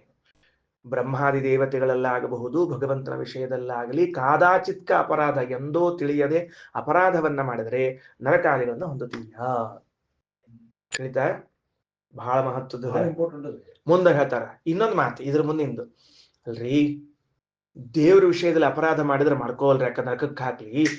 ಈ ತತ್ವಾಭಿಮಾನಿ ದೇವತೆಗಳು ಅಥವಾ ಈ ಬ್ರಹ್ಮ ದೇವತೆಗಳ ವಿಷಯದಲ್ಲಿ ನಾವೇನೋ ಅಪರಾಧ ಮಾಡಿ ನಮಗೆ ಯಾಕೆ ನರಕಕ್ಕೆ ಹಾಕ್ಬೇಕು ನೀವು ಅಂತಂದ್ರೆ ಬಿಡು. ಅದಕ್ಕಿಂತ ಮುಂದಿನ ಮಾತು ಹೇಳ್ತೀನಿ ಕೇಳಂದ್ರೆ ಶ್ರೀಮದಾಚಾರ್ಯ ಏನು, ಪೂಜಾಯಾ ಅಕೃತೆ ತೇಷಾಂ ನ ವರ್ಣೇಶು ಜನಿರ್ಭವೇತ್. ನಿನಗೆ ಶ್ರೇಷ್ಠವಾದ ಜನ್ಮ ಬರದೇ ಇರ್ಲಿಕ್ಕೆ ಕಾರಣ ಏನ್ ಗೊತ್ತೇನು? ತತ್ವಾಭಿಮಾನಿಗಳನ್ನ ಸರಿಯಾಗಿ ಆರಾಧನೆ ಮಾಡದೇ ಇರುವುದು. ಚಾಪ್ಟರ್ ಕ್ಲೋಸ್ ಮಾಡ್ಬಿಟ್ರು. ನೀ ಬ್ರಾಹ್ಮಣ ಆಗಿ ಹುಟ್ಲಿಲ್ಲ, ನೀನು ಇಂಥ ಉತ್ತಮ ಕುಲದಲ್ಲಿ ಹುಟ್ಲಿಲ್ಲ, ನೀನು ಶಾಸ್ತ್ರವನ್ನ ಓದ್ಲಿಲ್ಲ, ಇದಕ್ಕೆ ಏನ್ ದೋಷ ಗೊತ್ತಾ? ಹಿಂದಿನ ಜನ್ಮದಲ್ಲಿ ನೀನು ತತ್ವಾಭಿಮಾನಿಗಳನ್ನು ಸರಿಯಾಗಿ ಆರಾಧನೆ ಮಾಡಿಲ್ಲ. ಅರ್ಥ ಆಗ್ತಾ ಇದೆಯಾ ಏನ್ ಗಂಭೀರದ ವಿಷಯ ಅಂತ ತಿಳ್ಕೊಂಡು? ಪುಣ್ಯ ನಮ್ದು ಎಲ್ಲಾರದು, ಇಷ್ಟು ಮಂದಿ ಕೂತವ್ರದು, ನಾವೆಲ್ಲ ತತ್ವಾಭಿಮಾನಿಗಳನ್ನ ಸರಿಯಾಗಿ ಆರಾಧನೆ ಮಾಡಿದ್ದೀವಿ ಅಂತ ಬ್ರಾಹ್ಮಣರಾಗಿ ಹುಡ್ಸ್ಯಾರ ನಮ್ಮನ್ನು. ಇಲ್ಲಿ ಹುಡ್ಸ್ಯಾರ. ಇಲ್ಲಿ ಆ ಬ್ರಹ್ಮದೇವರ, ರುದ್ರದೇವರ, ಗರುಡದೇವರ, ಶೇಷದೇವರ, ಪಾರ್ವತಿ, ಸೌಪರ್ಣಿ, ವಾರುಣಿಯರು, ಷಣ್ಮಹಿಷಿಯರು ಎಲ್ಲರ ಆರಾಧನೆಯನ್ನ ಮನಃಪೂರ್ವಕ ಮಾಡಿದ್ದೇವೆ ತಾರತಮ್ಯ ಜ್ಞಾನದಿಂದ ಅನ್ನೋದಕ್ಕಾಗಿ ನಮ್ಮನ್ನು ಎಲ್ಲಿ ಹುಡ್ಸ್ಯಾರಪ್ಪ? ಬ್ರಾಹ್ಮಣರಾಗಿ ಹುಡ್ಸ್ಯಾರ. ನೋಡ್ರಿ, ವರ್ಣೇಶು ಜನಿರ್ಭವೇತ್, ಶ್ರೇಷ್ಠ ವರ್ಣಗಳಲ್ಲಿ ಹುಟ್ಟಬೇಕಾಗಿದ್ದರೂ ದೇವತೆಗಳ ಸರಿ ಆರಾಧನೆ ಮಾಡಬೇಕು. ಈ ಪ್ರತಿಯೊಬ್ಬರು ಪುಸ್ತಕದಲ್ಲಿರುವಂತಹ ಸಾಲಿಗೆ ಅಂಡ್ಲೈನ್ ಹಾಕ್ರಿ. ಪೂಜಾಯಾ ಅಕೃತೇಸ್ತೇಷಾಂ ನ ವರ್ಣೇಶು ಜನಿರ್ಭವೇತ್. ನಾನು ಇಂದ್ರದೇವರ, ನಾನು ಚಂದ್ರನ, ಕಾಮನ, ವರುಣನ, ಅಗ್ನಿಯ, ಯಮನ, ಕುಬೇರನ ಈ ಯಾವ ದೇವತೆಗಳ ಆರಾಧನೆಯನ್ನು ಸರಿಯಾಗಿ ಮಾಡಲಿಲ್ಲ ಅಂತಾದರೆ ಉತ್ತಮ ಕುಲದಲ್ಲಿ ನನಗೆ ಜನ್ಮ ಸಿಗುವುದಿಲ್ಲ. ಸಂತೋಷ ಪಡ್ರಿ. ಇವತ್ತು ಬ್ರಾಹ್ಮಣನಾಗಿ ಹುಟ್ಟಿದ್ದೇನೆ, ಆಚಾರ ಶಾಸ್ತ್ರ ಓದ್ತಿದ್ದೇನೆ, ಈ ದೇಹ ಬಂದಿದೆಯಲ್ಲ, ಈ ಅಂಗಿ ಹಾಕೊಂಡು ಬಂದಿನಲ್ಲ, ಈ ಅಂಗಿ ಹಾಕೊಂಡು ಬರ್ಲಿಕ್ಕೆ ಕಾರಣ ಜನ್ಮ ಜನ್ಮಾಂತರಗಳಲ್ಲಿ ನಾನು ದೇವತೆಗಳ ಆರಾಧನೆ ಮಾಡಿದ್ದರ ಫಲ ಅದು. ತಂದು ಕೂಡ್ಸ್ಯಾರ ನಮ್ಮನೇಲಿ, ತಂದು ಕೂಡ್ಸ್ಯಾರ ನಮ್ಮನ್ನು. ಪಾಪ ಇರ್ಲಿಲ್ಲ, ಹುಡುಗ ಚಲೋ ಪೂಜಾ ಮಾಡಿದ, ಇರ್ಲಿಲ್ಲ ಅಂತ ತಿಳ್ಕೊಂಡು. ಅಲ್ರಿ ಆಚಾರ ಆತು, ಈಗ ಆತಪ್ಪ, ಈಗ ಇದಕ್ಕೆ ಒಂದಕ್ಕೊಂದು ಲಿಂಕ್ ಹೇಳಿ ನೋಡಂತ. ನಾ ಪೂಜಾ ಮಾಡಿಲ್ಲ, ನನಗೆ ಜನ್ಮ ಇಲ್ಲ, ಮುಂದೇನು ಅಂದ್ರೆ ಸಮ್ಯಕ್ ಕರ್ಮ ಅನನುಷ್ಠಾನ ಆತ. ನಿನಗೆ ಆ ಶ್ರೇಷ್ಠ ದೇಹ ಬಂದಿಲ್ಲ ಅಂದ್ರೆ ಶ್ರೇಷ್ಠ ಕರ್ಮಾಚರಣೆ ಮಾಡ್ಲಿಕ್ಕೆ ಆಗೋದಿಲ್ಲ. ಶ್ರೇಷ್ಠ ಕರ್ಮಾಚರಣೆ ಮಾಡ್ಲಿಕ್ಕೆ ಆಗಿಲ್ಲ ಅಂದ್ರೆ ಸ್ವರ್ಗಂ ನೈವೋಪಗಚ್ಚತಿ, ಸ್ವರ್ಗಕ್ಕೇನು ಹೋಗ್ತಿ ತಲಿ ನೀನು. ಹಾ, ಅಂದ್ರೆ ಶ್ರೀಮದಾಚಾರ್ಯ ಲಾಜಿಕ್ ಭಾರಿ ಅದ, ಅದ್ಭುತ ಲಾಜಿಕ್ ಇದು. ಏನ್ ಅತ್ಯದ್ಭುತವಾದ ಲಾಜಿಕ್ಕು ಅಂತ ಕೇಳಿದರೆ, ನೀನು ಸ್ವರ್ಗಕ್ಕೆ ಹೋಗಬೇಕಾಗಿದ್ದರೆ ವಿಷ್ಣು ವೈಷ್ಣವರ ವಿಷಯದಲ್ಲಿ ಅಪರಾಧ ಮಾಡಬೇಡ, ಅವರನ್ನ ಗೌರವಿಸು, ಆದರಿಸು, ಪೂಜಿಸು. ಯಾಕ ಅಂತಂದ್ರೆ ವೈಷ್ಣವರ ಆರಾಧನೆಯಿಂದ ನಿನಗೆ ಉತ್ತಮ ಜನ್ಮ ಬರ್ತದ, ಭಗವಂತನ ಆರಾಧನೆಯಿಂದ ಸ್ವರ್ಗ ಸಿಗುತ್ತದ.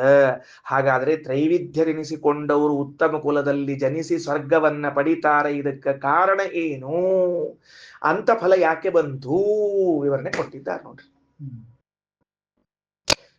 ಶ್ರೇಷ್ಠ ದೇಹ ಬರಂಗಿಲ್ಲ, ಶ್ರೇಷ್ಠ ಕರ್ಮ ಮಾಡ್ಲಿಕ್ಕೆ ಬರಂಗಿಲ್ಲ. ಶ್ರೇಷ್ಠ ದೇಹ ಬರಂಗಿಲ್ಲ, ಶ್ರೇಷ್ಠ ಕರ್ಮ ಮಾಡ್ಲಿಕ್ಕೆ ಬರೋದಿಲ್ಲ. ಓ, ದೇವ್ರ ದೊಡ್ಡ ಉಪಕಾರ ಮಾಡ್ಯಾರ, ದೊಡ್ಡ ಉಪಕಾರ ಮಾಡ್ಯಾರ. ನನ್ನ ಕಡೆಯಿಂದ ಒಂದೊಂದು ಕರ್ಮಗಳನ್ನು ಶ್ರೇಷ್ಠವಾಗಿ ಮಾಡಿಸ್ತಿದ್ದಾನೆ. ಕಾರ್ತಿಕ ಸ್ನಾನ, ಜಪ, ಪಾರಾಯಣ, ನೈವೇದ್ಯ, ವಿಶ್ವದೇವ, ಈ ಕರ್ಮಗಳು ಸರಿಯಾಗಿ ನಾನು ಮಾಡ್ತಿದ್ದೇನೆ. ಅದಕ್ಕೆ ಈ ದೇಹ ಬಂದದ. ಈ ದೇಹ ಬಂದದಕ್ಕೆ ಕಾರಣ ನಾನು ಹಿಂದೆ ವೈಷ್ಣವರ ಆರಾಧನೆ ಚಂದ ಮಾಡೀನಿ, ತಾರತಮ್ಯ ಜ್ಞಾನ ಅದ, ಭಗವಂತನ ಸರ್ವೋತ್ತಮತ್ವ ಜ್ಞಾನ ಅದ. ಎಂದೂ ನಾನು ಹಿಂದೆ ದ್ವೇಷ ಮಾಡಲಿಲ್ಲ ಭಗವಂತನಲ್ಲಿ, ಬ್ರಹ್ಮ ದೇವತೆಗಳು ದ್ವೇಷ ಮಾಡಲಿಲ್ಲ, ಅವ್ರು ಪೂಜಾ ಮಾಡಿದ್ದೆ. ಅದಕ್ಕೆ ನಾನು ನರಕಕ್ಕೆ ಹೋಗೋದನ್ನ ತಪ್ಪಿಸಿ ಇಲ್ಲಿ ಕೊಟ್ಟಾರ, ಇಲ್ಲಿ ಬಂದು ಸರಿಯಾಗಿ ಆರಾಧನೆ ಮಾಡ್ಲಿಕ್ಕತ್ತೀನಿ. ಸಾಕು ಸಾಕು, ಸರಿಯಾದ ದಾರಿಯಲ್ಲಿ ಇದ್ದೀವಿ ನಾವು, ಸಾಕು. ಸಮ್ಯಕ್ ಕರ್ಮ ಅನನುಷ್ಠಾನ ಸ್ವರ್ಗಂ ನೈವೋಪಗಚ್ಚತಿ. ಸರಿಯಾಗಿ ಕರ್ಮ ಮಾಡ್ಲಿಲ್ಲ ಅಂತ ಆದ್ರೆ ಸ್ವರ್ಗಕ್ಕೆ ಹೋಗೋದಿಲ್ಲ. ಅಲ್ರಿ ಮತ್ ಇಷ್ಟೆಲ್ಲಾ ಮಾಡಿ ಭಗವಂತನ ಪೂಜಾ ಮಾಡಿದ್ರು ಮತ್ ನಾವು ಮೋಕ್ಷಕ್ಕೆ ಯಾಕೆ ಹೋಗ್ಲಿಲ್ಲ ಅಂದ್ರೆ ಅಪರೋಕ್ಷ ದೃಶೇಹೇ ಔನ್ಯಾತ ಮೋಕ್ಷಂ ನೈವೋಪಗಚ್ಚತಿ. ಅದೊಂದು ಬೇಕಾಗಿದಲ್ಲ. ಇನ್ನೊಂದು ಅಪರೋಕ್ಷ ಜ್ಞಾನ ಒಂದಿಲ್ಲ, ಆದ್ದರಿಂದಾಗಿ ಮೋಕ್ಷ ಒಂದಿಲ್ಲ, ಉಳಿದೆಲ್ಲ ಹಾಗೆ ಆಗ್ತದೆ ನಿನಗೆ. ಅಪರೋಕ್ಷ ಜ್ಞಾನ ಸೇರಲಿ, ಅಪರೋಕ್ಷ ಜ್ಞಾನ ಸೇರಲಿ, ಬಹಳ ಮಹತ್ವದ್ದು. ನನಗಂತೂ ಈ ವಾಕ್ಯ ಓದೋ ಕಾಲಕ್ಕೆ ಮೈ ರೋಮಾಂಚನ ಆಗಿತ್ತು, ಮೈ ರೋಮಾಂಚನ. ಇಷ್ಟು ವಾಕ್ಯ ಬರ್ದು ಹಚ್ಕೊಂಡ್ಬಿಡ್ಬೇಕು ಮನೆಯೊಳಗೆ. ಸರ್ವೋತ್ತಮತ್ವಸ್ಯ ಅಜ್ಞಾನಾತ್, ಭಗವಂತನ ಸರ್ವೋತ್ತಮತ್ವವನ್ನು ತಿಳಿಯದೆ ಹೋದರೆ, ವಿಷ್ಣೋಹೋ ಸರ್ವೋತ್ತಮತ್ವಸ್ಯ ಅಜ್ಞಾನಾತ್, ಭಗವಂತನ ಸರ್ವೋತ್ತಮತ್ವವನ್ನು ತಿಳಿಯದೆ ಹೋದ್ರೆ ಅಂಧಂತಮೋ ಭವೇತ್.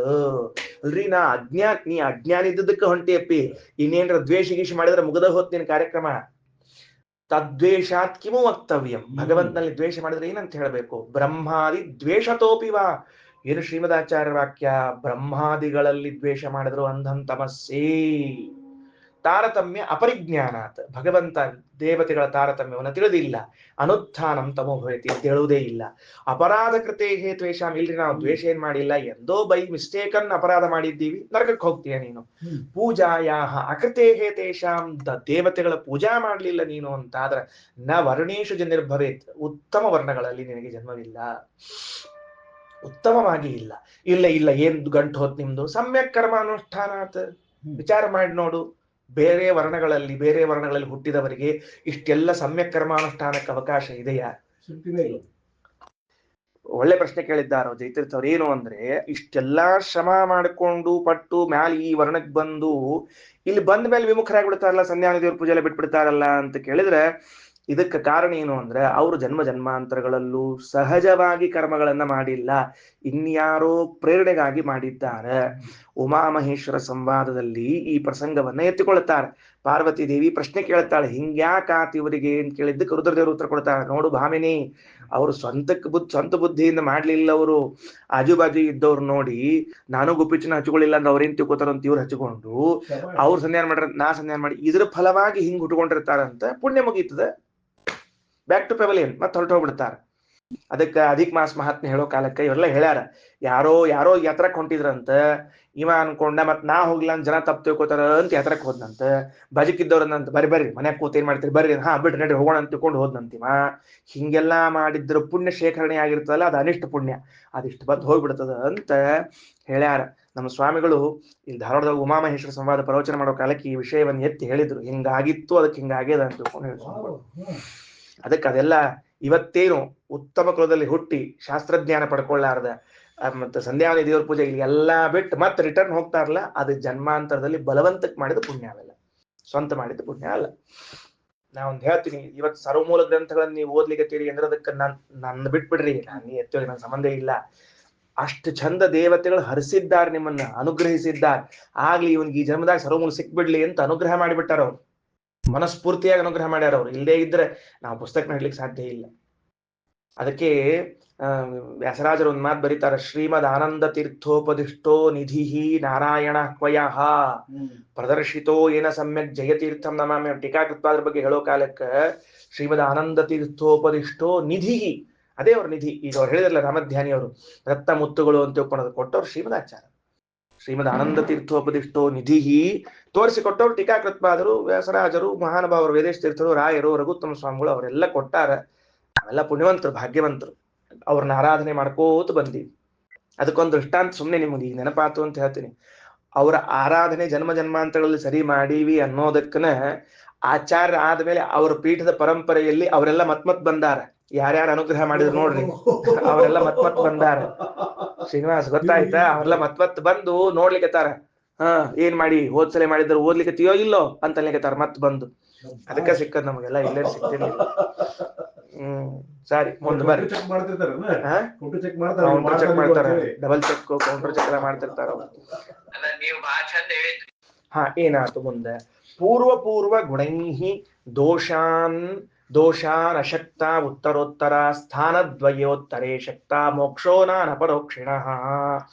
ನೋಡ್ರಿ ಏನಾಗ್ತಾವ ಅಂದ್ರ, ಪೂರ್ವ ಗುಣೈಹಿ ಹಿಂದಿನ ಗುಣಗಳು, ಗುಣೈಹಿ ಹಿಂದಿನ ಗುಣಗಳಿಂದ ದೋಷಗಳು ನ ಶಕ್ತಾಹ ಉತ್ತರೋತ್ತರಾಹ. ದಯಮಾಡಿ ಅದನ್ನ ಬಿಡಿಸ್ಕೊಳ್ರಿ, ತಪ್ಪು ಪ್ರಿಂಟ್ ಆಗ್ಯದ, ಸ್ವಲ್ಪ ಬಿಡಿಸಿ ಬರೀಬೇಕು ಅವನ್ನ.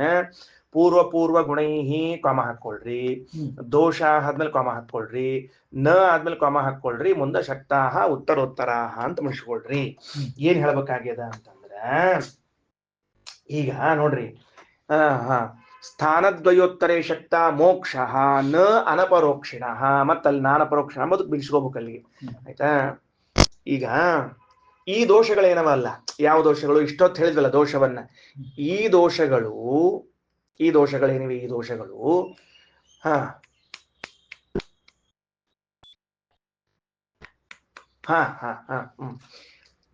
ಯಾವಾಗ ತಮ್ಮ ಕೆಲಸ ಮಾಡ್ತಾವ ಅಂತಂದ್ರ, ನರಕಕ್ಕೆ ಹಾಕೋದಾಗ್ಲಿ, ಅಂದನ್ ತಮಸ್ಸಿಗೆ ಹಾಕೋದಾಗ್ಲಿ ಯಾವಾಗ ಮಾಡ್ತಾವ ಅಂತಂದ್ರ, ಯಾರಲ್ಲಿ ಸರ್ವೋತ್ತಮತ್ವಾದಿ ಜ್ಞಾನ ಇಲ್ಲ ಅವರು ಮಾತ್ರ ಈ ನರಕಾದರ್ಥಗಳನ್ನು ಹೊಂತಾರ. ಯಾರಿಗೆ ಸರ್ವೋತ್ತಮತ್ವಾದಿ ಜ್ಞಾನಗಳು ಉಂಟೋ ಅಂಥ ಗುಣ ಇದ್ದು ಕಾದಾಚಿತ್ಕ ದೋಷ ಮಾಡಿದವರಿಗೆ, ತಪ್ಪು ಮಾಡಿದವರಿಗೆ ಅದು ಇದು ಅನಂತಮಸ್ಯೆಗಳಿಗೆ ಹಾಕೋದಿಲ್ಲ. ಬಹಳ ಮಹತ್ವದ. ಏನಂತಾರೆ ಅಂತಂದ್ರೆ, ಯಾರೋ ಒಬ್ಬ ವ್ಯಕ್ತಿ ಇದ್ದಾನೆ ಅಂದ್ರೆ ಸರ್ವೋತ್ತಮತ್ವಾದಿ ಜ್ಞಾನಗಳಿಂದ ಕೂಡಿಕೊಂಡಿದ್ದಾನೆ. ಆಮೇಲೆ ಯಾವುದೋ ಒಂದು ಪ್ರಸಂಗದಲ್ಲಿ ಭಗವಂತನ ವಿಷಯದಲ್ಲೋ ದೇವತೆಗಳ ವಿಷಯದಲ್ಲೋ ತಪ್ಪು ತಿಳ್ಕೊಂಡ, ಸಿಟ್ಟು ಮಾಡ್ಕೊಂಡ ಅಂತ ಇಟ್ಕೊಳ್ರಿ, ಆಗ್ತಿರ್ತದೆ. ಈಗ ಉದಾಹರಣೆಗೆ ನಾನೇ ಅಂತ ಇಟ್ಕೊಳ್ರಿ, ನನ್ನ ಏನ್ ಮಾಡಿದಪ್ಪ ಎಲ್ಲ ಸರ್ವೋತ್ತಮತ್ವ ಜ್ಞಾನದ ಒಂದ್ ಬ್ಯಾಸರ ಬಂದು ದೇವರ ಬಗ್ಗೆ ಒಂದ್ ಮಾತು ಆಡಿಬಿಟ್ಟೆ, ದೇವತೆಗಳ ಬಗ್ಗೆ ಒಂದ್ ಮಾತು ಆಡಿಬಿಟ್ಟೆ ಅಂತ ಆದ್ರೆ ಈಗ ಪ್ರಶ್ನೆ, ಹಂಗಾರ ಭಗವಂತನ ವಿಷಯದಲ್ಲಿ ದೋಷ ದ್ವೇಷಗಳನ್ನ ಮಾಡಿದ್ದಕ್ಕ ನೀ ಅಂಧನ್ ತಮಸ್ಸಿಗೆ ಹೋಗ್ತೀಯೋ ಹೆಂಗ ಅಂದ್ರ ಇಲ್ಲ. ಸ್ವಲ್ಪ ಧೈರ್ಯ ಕೊಡ್ತಾರೆ ಶ್ರೀಮದಾಚಾರ್ಯ. ನಿನಗೆ ವಿಷ್ಣು ಸರ್ವೋತ್ತಮತ್ವ ಜ್ಞಾನ, ದೇವತೆಗಳ ತಾರತಮ್ಯ ಜ್ಞಾನ ಇದೆ, ಕದಾಚಿತ್ ಅವರ ವಿಷಯದಲ್ಲಿ ಅಪರಾಧ ಮಾಡಿದರೆ ಆ ಅಪರಾಧ ನಿನಗೆ ದೋಷವನ್ನು ಉಂಟು ಮಾಡುವುದಿಲ್ಲ. ಯಾಕಂದ್ರ ಆ ಜ್ಞಾನ ನಮ್ಮನ್ನ ನರಕಾದ್ಯನರ್ಥ ಆಗದೆ ಇದ್ದಂಗ ತಡಿತದಂತ. ಏನೋ ಅಲ್ಪ ಸ್ವಲ್ಪ ಆಗಬಹುದಷ್ಟೇ. ಬರ್ದಿಟ್ಕೊಳ್ರಿ ಈ ಮಾತನ್ನ ಬರ್ದಿಟ್ಕೊಳ್ರಿ. ಯಾವ ವ್ಯಕ್ತಿಯು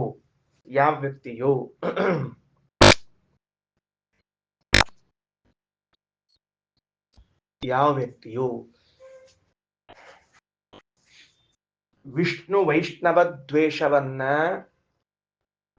ಮಾಡುವುದಿಲ್ಲವೋ, ಬ್ರಾಕೆಟ್ ಒಳಗ ಸಹಜವಾಗಿ ಅಂತ ಇಟ್ಕೊಂಡಿರ್ಬೇಕು. ಸಹಜವಾಗಿ ಅವ ಮಾಡೋದಿಲ್ಲ, ಬೈ ಮಿಸ್ಟೇಕ್ ಅನ್ನು ಇರೋಲ್ತ ಯಾಕ, ಸಹಜವಾಗಿ ಮಾಡುವುದಿಲ್ಲವೋ ತಿಳಿತೇನೋ.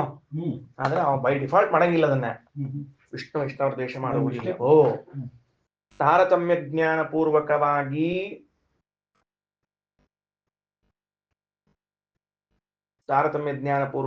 ವಿಷ್ಣು ಸರ್ವೋತ್ತಮತ್ವ ಜ್ಞಾನ ಇದೆಯೋ,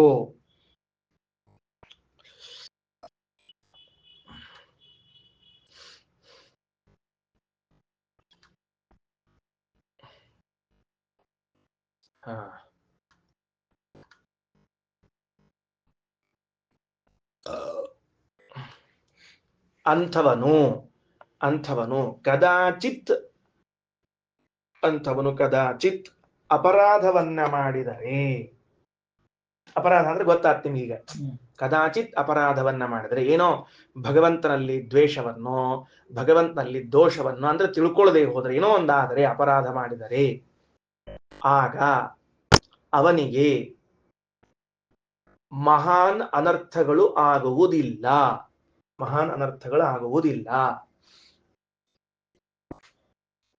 ಯಾಕೆಂದರೆ ಹಿಂದೆ ತಿಳಿದ ಸರ್ವೋತ್ತಮತ್ವ ಜ್ಞಾನದ ಬಲ ಇದ್ದದ್ದರಿಂದ, ಸರ್ವೋತ್ತಮತ್ವಾದಿ ಜ್ಞಾನದ ಬಲ ಇದ್ದದ್ದರಿಂದ. ಬಹಳ ಚಂದ ಆತು.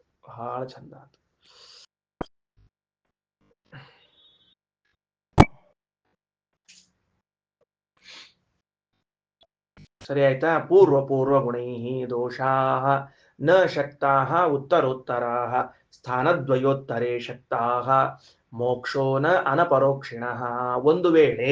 ಒಂದು ವೇಳೆ ಅವನಿಗೆ ವಿಷ್ಣು ಸರ್ವೋತ್ತಮತ್ವಾದಿ ಜ್ಞಾನಗಳೂ ಇಲ್ಲ, ಅಪರಾಧಗಳನ್ನು ಮಾಡ್ತಾನ ಅಂತ ಆದ್ರೆ ಅವಶ್ಯವಾಗಿ ಬಂಧಂತಮಸ್ಸೆ ಹೋಗ್ತಾನೆ, ಸಂದೇಹವೇ ಇಲ್ಲ. ಇನ್ನು ಅಪರೋಕ್ಷ ಜ್ಞಾನ ಆಗದೆ ಇದರಿಂದ ಮೋಕ್ಷ ಆಗಿಲ್ಲ ಅಷ್ಟೇ. ಇವನಿಗೆ, ಯಾರಿಗೆ? ಮೊದಲನೇದವನಿಗೆ.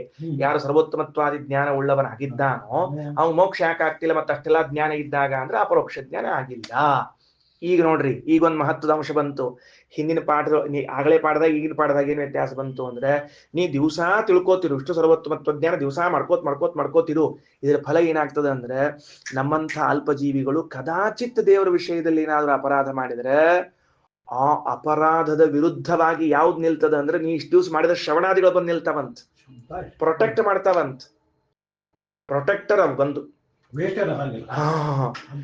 ಒಂದು 10 ವರ್ಷ ಪಾಠ ಕೇಳಿದ್ದಿ, 10 ವರ್ಷ ಪ್ರವಚನ ಕೇಳಿದ್ದಿ, ಜಪತಪಾದಿಗಳನ್ನು ಮಾಡಿದ್ದಿ, 11ನೇ ವರ್ಷಕ್ಕೆ ನಿನಗೊಂದೇನೋ ಕೆಲಸ ಆಗ್ಬೇಕಾಗಿತ್ತು, ಆಗ್ಲಿಲ್ಲ. ದೇವರ ವಿಷಯದಾಗ ಸ್ವಲ್ಪ ಮನಸ್ಸು ಕಹಿ ಮಾಡ್ಕೊಂಡಿ ಅಂದ್ರೆ ಈಗ ದೇವರ ವಿಷಯದಲ್ಲಿ ಅಜ್ಞಾನ ದ್ವೇಷಗಳು ಮಾಡಿದ್ದಕ್ಕೆ ನಿನಗೆ ಏನ್ ಶಿಕ್ಷೆ ಆಗ್ಬೇಕಾಗಿತ್ತು ಅದು ಆಗೋದಿಲ್ಲ. ಯಾಕೆ ಗೊತ್ತೇನೋ, ಇಷ್ಟು ವರ್ಷ ಶ್ರವಣ ಮಾಡಿದ್ದು ಬಂದು ನಿಂತು ಬಿಡ್ತದ ಅಡ್ಡ. ಏನಪ್ಪಾ ಬ್ಯಾಕಪ್ ಬಂದ್ ನಿಂತ್ಬಿಡ್ತ. ಅವಾಗ ಅದೆಲ್ಲ ಕೊಡೋ ಹಂಗಿಲ್ಲ, ಅಲ್ರಿ ದ್ವೇಷ ಮಾಡ ಇರ್ಲಿ, ಅದು ಕೊಡೋ ಹಂಗಿಲ್ಲ. ಇಷ್ಟು ದಿವಸ ಶ್ರವಣದ ಬಲ ಅದ, ಸರಿ ದಾಟ್ಸ್ರಿ, ಮುಂದೆ ದಾಟ್ಸ್ರಿ ಅಂತ ತಿಳ್ಕೊಂಡು ದಾಟ್ಸ್ಕೊಂಡು ಹೋಗ್ತದ. ನೋಡ್ರಿ, 8 ದಿವಸ ಕಂಟಿನ್ಯೂ ಔಷಧ ತಗೊಂಡಿರ್ತಾನವ, 9ನೇ 10ನೇ ದಿವಸ ಅವಾಗ ಔಷಧ ತಗೊಳಿಕ್ ಆಗಿರಂಗಿಲ್ಲ, ಔಷಧ ತಂದಿರಂಗಿಲ್ಲ ಅಂಗಡಿಯಿಂದ. ಆದ್ರೆ ಆ 2 ದಿವಸ ಅವ ಗಟ್ಟಿಮುಟ್ಟಿ ಆರೋಗ್ಯದಿಂದ ಇರ್ತಾನೆ. ಯಾಕಿದ್ದಾನೆ ಅಂದ್ರೆ ಔಷಧ ತಗೊಂಡಿಲ್ಲ ಅದರಿಂದ ಆರಾಮಿದ್ದಾನಲ್ಲವ, ಇಷ್ಟು ದಿವಸ ತಗೊಂಡದ ಔಷಧ ಸಪೋರ್ಟ್ ಅದಕ್ಕೆ ಆರಾಮಿದ್ದಾನ. ಹೌದಿಲ್ಲ? ಮತ್ತೆ ಸಿಂಪಲ್ ಅದ ಇದು. ದಶಮಿ ತನಕ ಔಷಧ ತಗೊಂಡಿರ್ತಾನೆ, ಏಕಾದಶಿ ಔಷಧ ಬಿಟ್ಟಿರ್ತಾನೆ, ಮತ್ತೆ ದ್ವಾದಶಿ ತಗೋತಾನೆ. ಏಕಾದಶಿ ಒಂದ್ ದಿವಸ ಏನಾಗಿಲ್ಲ ಅಂತ ತಿಳ್ಕೊಂಡು ಹೇಳಿ ಔಷಧ ತಗೊಂಡೇ ಇಲ್ಲ ಆರಾಮಿದ್ದೀನಿ ಅಂತ ಅಲ್ಲದು, ಇಷ್ಟು ದಿವಸ ತಗೊಂಡದ್ರದ್ದು ಬಲ ಇದ್ದದಕ್ಕೆ ಇವತ್ತು ಆರಾಮಿದ್ದಾನವ. Simple matter. ಹಿಂಗೆ ಅದ ಇದು. ಏನೋ ತಿಳಿತಿಲ್ಲ, ಹಿಂಗೆ ವಿಷಯ ಅದ ಇದು, ಭಗವಂತನ ಸರ್ವೋತ್ತಮತ್ವ ಜ್ಞಾನದ ವಿಷಯವು. ಓಕೆನಾ? ರೈಟ್, ಬರ್ರಿ. ವಿರುದ್ಧರಾಗಿಡಾನ್ನೈವ ಹ್ಯಪರೋಕ್ಷ ದೃಷ್ಟಿರ ಭವೇತಿಗೆ, ಬರೇ ಇದು ವಿರುದ್ಧರಾಗಿ ನಿಷಿದ್ಧ ಕಾಮನೆ ಉಳ್ಳವರಿಗೆ ಅಪರೋಕ್ಷ ಜ್ಞಾನ ಆಗುವುದೇ ಇಲ್ಲ. ವಿರುದ್ಧರಾಗಿಡಾಮ್ ಅಂದ್ರೆ ನಿಷಿದ್ಧ ಕಾಮನೆ ಉಳ್ಳವರಿಗೆ ಎಂದೂ ಅಪರೋಕ್ಷ ಜ್ಞಾನವಾಗುವುದಿಲ್ಲ. ಇನ್ನ ಯಾವದ್ರಾಗ ವಿನಾಶಸ್ಯ ವಿರಕ್ತೋ ಭಕ್ತಿ ಸಂಯುತ. ಬಹಳ ಮಹತ್ವದ. ಎಲ್ಲಿವರೆಗೆ ನಿಷಿದ್ಧ ಅಭಿಲಾಷೆ ಹೋಗ್ತದೋ, ವಿರಕ್ತನಾಗ್ತಾನೋ, ಭಕ್ತನಾಗ್ತಾನೋ, ಆಮೇಲೆ ಸರ್ವದೈವ ಅಪ್ರಮತ್ತ ಸ್ಯಾತ್, ಪ್ರಮಾದವಿಲ್ಲದೆ ಮೈ ಮೇಲೆ ಎಚ್ಚರ ಇಲ್ಲದೆ ಎಲ್ಲ ಮೈ ಮೇಲೆ ಎಚ್ಚರ ಇಟ್ಟುಕೊಂಡು ಭಗವಂತನನ್ನ ಆರಾಧನೆ ಮಾಡಿದ್ರೆ ಭಗವಂತನನ್ನ ಕಂಡೇ ಕಾಣ್ತಾನೆ. ಏನು? ದೇವರನ್ನ ಕಾಣುವ ಉಪಾಯ ನೆನ್ಪಿಟ್ಟುಕೊಳ್ರಿ. ಏನು? ಎಲ್ಲಿವರೆಗೆ ನಮಗೆ ನಿಷಿದ್ಧ ಕಾಮನೆಗಳಿವೆಯೋ ಅಲ್ಲಿವರೆಗೆ ಅಪರೋಕ್ಷ ಜ್ಞಾನ ಇಲ್ಲ. ಹಂಗಾರೆ ನಿಷಿದ್ಧ ಕಾಮನ ಬಿಟ್ಟು ವಿರಕ್ತನಾಗಿ ಭಕ್ತಿ ಉಳ್ಳವನಾಗಿ ಮೈ ಮೇಲೆ ಎಚ್ಚರದಿಂದ ಭಗವಂತನ ಆರಾಧನೆಯನ್ನ ಮಾಡಿದರೆ ಆಗ ಅಪರೋಕ್ಷ ಜ್ಞಾನ ಆಗ್ತದೆ. ಎಚ್ಚರದಿಂದ ಭಗವಂತನ ಆರಾಧನಾ ಅಂದ್ರೆ ಏನು? ಅಪ್ರಮತ್ತ ಅಂತಂದಾರ ಅಲ್ಲಿ. ಸರ್ವದೈವ ಅಪ್ರಮತ್ತಶ್ಚ ಪಶ್ಯೇದ್ದೇವಂ ಹರಿಂ ಪರಂ ಅಂದ್ರೆ ಅವಿಸ್ಮೃತಿ ಸದಾ ವಿಷ್ಣೋ ಅನ್ಯಥಾ ಜ್ಞಾನ ವರ್ಜನಂ ಶಾಸ್ತ್ರಾಭ್ಯಾಸ ಸದೋದ್ಯೋಗಾತ್ ಶ್ರವಣಾಚ್ಚ ವಿಚಾರತಃ ನಿಷಿದ್ಧ ಕರ್ಮಣಾಂ ತ್ಯಾಗ ಸ್ವಧರ್ಮಸ್ಯ ಕೃತಿ ಸದಾ ಅಪ್ರಮಾದ ಇತಿ ಪ್ರೋಕ್ತಃ ಶಾಸ್ತ್ರಂ ಇತಿ ಪ್ರೋಕ್ತಃ. ಇಷ್ಟು ಹೇಳಿ ಮುಗಿಸ್ತೀನಿ, ಉಳಿದದನ್ನ ನಾನು ಹೇಳ್ತೀನಿ. ಏನಂತಾರ ನೋಡ್ರಿ, ಅಪ್ರಮಾದ ಅಂತ ಬರ್ಕೊಳ್ರಿ.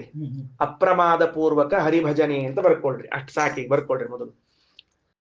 ಅಪ್ರಮಾದ ಪೂರ್ವಕ ಹರಿಭಜನೆ. ಅಪ್ರಮಾದ ಪೂರ್ವಕ ಅಂತ ಆದ್ಮೇಲೆ ಬ್ರಾಕೆಟ್ ಒಳಗೆ ಪ್ರಮಾದವಿಲ್ಲದೆ.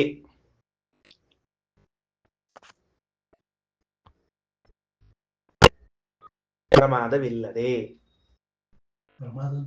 ಪ್ರಮಾದ ಅಂದ್ರೆ ಇದು ಕಾನ್ಶಿಯಸ್ನೆಸ್ ಇಲ್ಲದೆ ಇದ್ದು, ಮೈ ಮೇಲೆ ಎಚ್ಚರ ಇಲ್ಲದೆ, ಖಬರ್ಗೇಡಿತನ ಅಂತ ಅರ್ಥ. ಖಬರ್ಗೇಡಿ ಅಂತ ಬರ್ಕೊಳ್ರಿ. ಮೈ ಮೇಲೆ ಎಚ್ಚರ ಇಲ್ಲದೆ ಇರೋದು, ಅದಕ್ಕೆ ಇಲ್ಲಿ ಅಪ್ರಮಾದ ಅಂತ ತಿಳಿಸಿಕತಾರೆ. ಹೆಂಗ ಅಂತ ತಿಳ್ಕೊಂಡು, ಪ್ರಮಾದವಿಲ್ಲದವನಾಗಿ ಅಂದ್ರೆ ತಪ್ಪು ಮಾಡದವನಾಗಿ ಅಂತ ತಾತ್ಪರ್ಯ. ಅಲ್ಲಿಗೆ ಮೈ ಮೇಲೆ ಎಚ್ಚರಿಲ್ಲಾರ್ದ ಗಾಡಿ ಹೊಡೆದ ಆಕ್ಸಿಡೆಂಟ್ ಆಯ್ತು ಅಂತ ಇರ್ತಾರಲ್ಲ, ಅದೇ ಪ್ರಮಾದ. ಅದೇ ಪ್ರಮಾದ. ಪ್ರಮಾದ ಏನೇನ್ ಇರ್ಬೇಕು ಅಂಶ ಅಂತ ಕೇಳಿದ್ರೆ ನೋಡ್ರಿ ಮುಂದ. Number 1 point ಬರ್ಕೊಳ್ರಿ. ನಂಬರ್ 1, ಒಂದು ಕ್ಷಣವೂ ಭಗವಂತನನ್ನ ಮರೆಯದೇ ಇರುವುದು. ಒಂದು ಕ್ಷಣವೂ ವಿಷ್ಣುವನ್ನ ಮರೆಯದೇ ಇರುವುದು. ಒಂದು ಕ್ಷಣವೂ ಭಗವಂತನನ್ನ ಮರೆಯದೇ ಇರುವುದು. ಆಯ್ತಾ? ನೆಕ್ಸ್ಟ್ ಹೋಗೋಣ. ಇನ್ನು ಮಿಥ್ಯಾ ತಪ್ಪು ಜ್ಞಾನ ತಡ್ರಿ. ಮಿಥ್ಯಾಜ್ಞಾನ ಇಲ್ಲದೆ ಇರುವುದು, ಹಂಗೆ ಬರ್ಕೊಳ್ರಿ. ಮಿಥ್ಯಾಜ್ಞಾನವಿಲ್ಲದೆ ಇರುವುದು. ಇವು ಒಂದೊಂದು ಇವೆಲ್ಲವೂ ನಮಗ ಭಗವಂತನ ಸಾಕ್ಷಾತ್ಕಾರಕ್ಕೆ ಮೆಟ್ಲು. ಮಿಥ್ಯಾಜ್ಞಾನವಿಲ್ಲದೆ ಇರುವುದು. ಇನ್ನ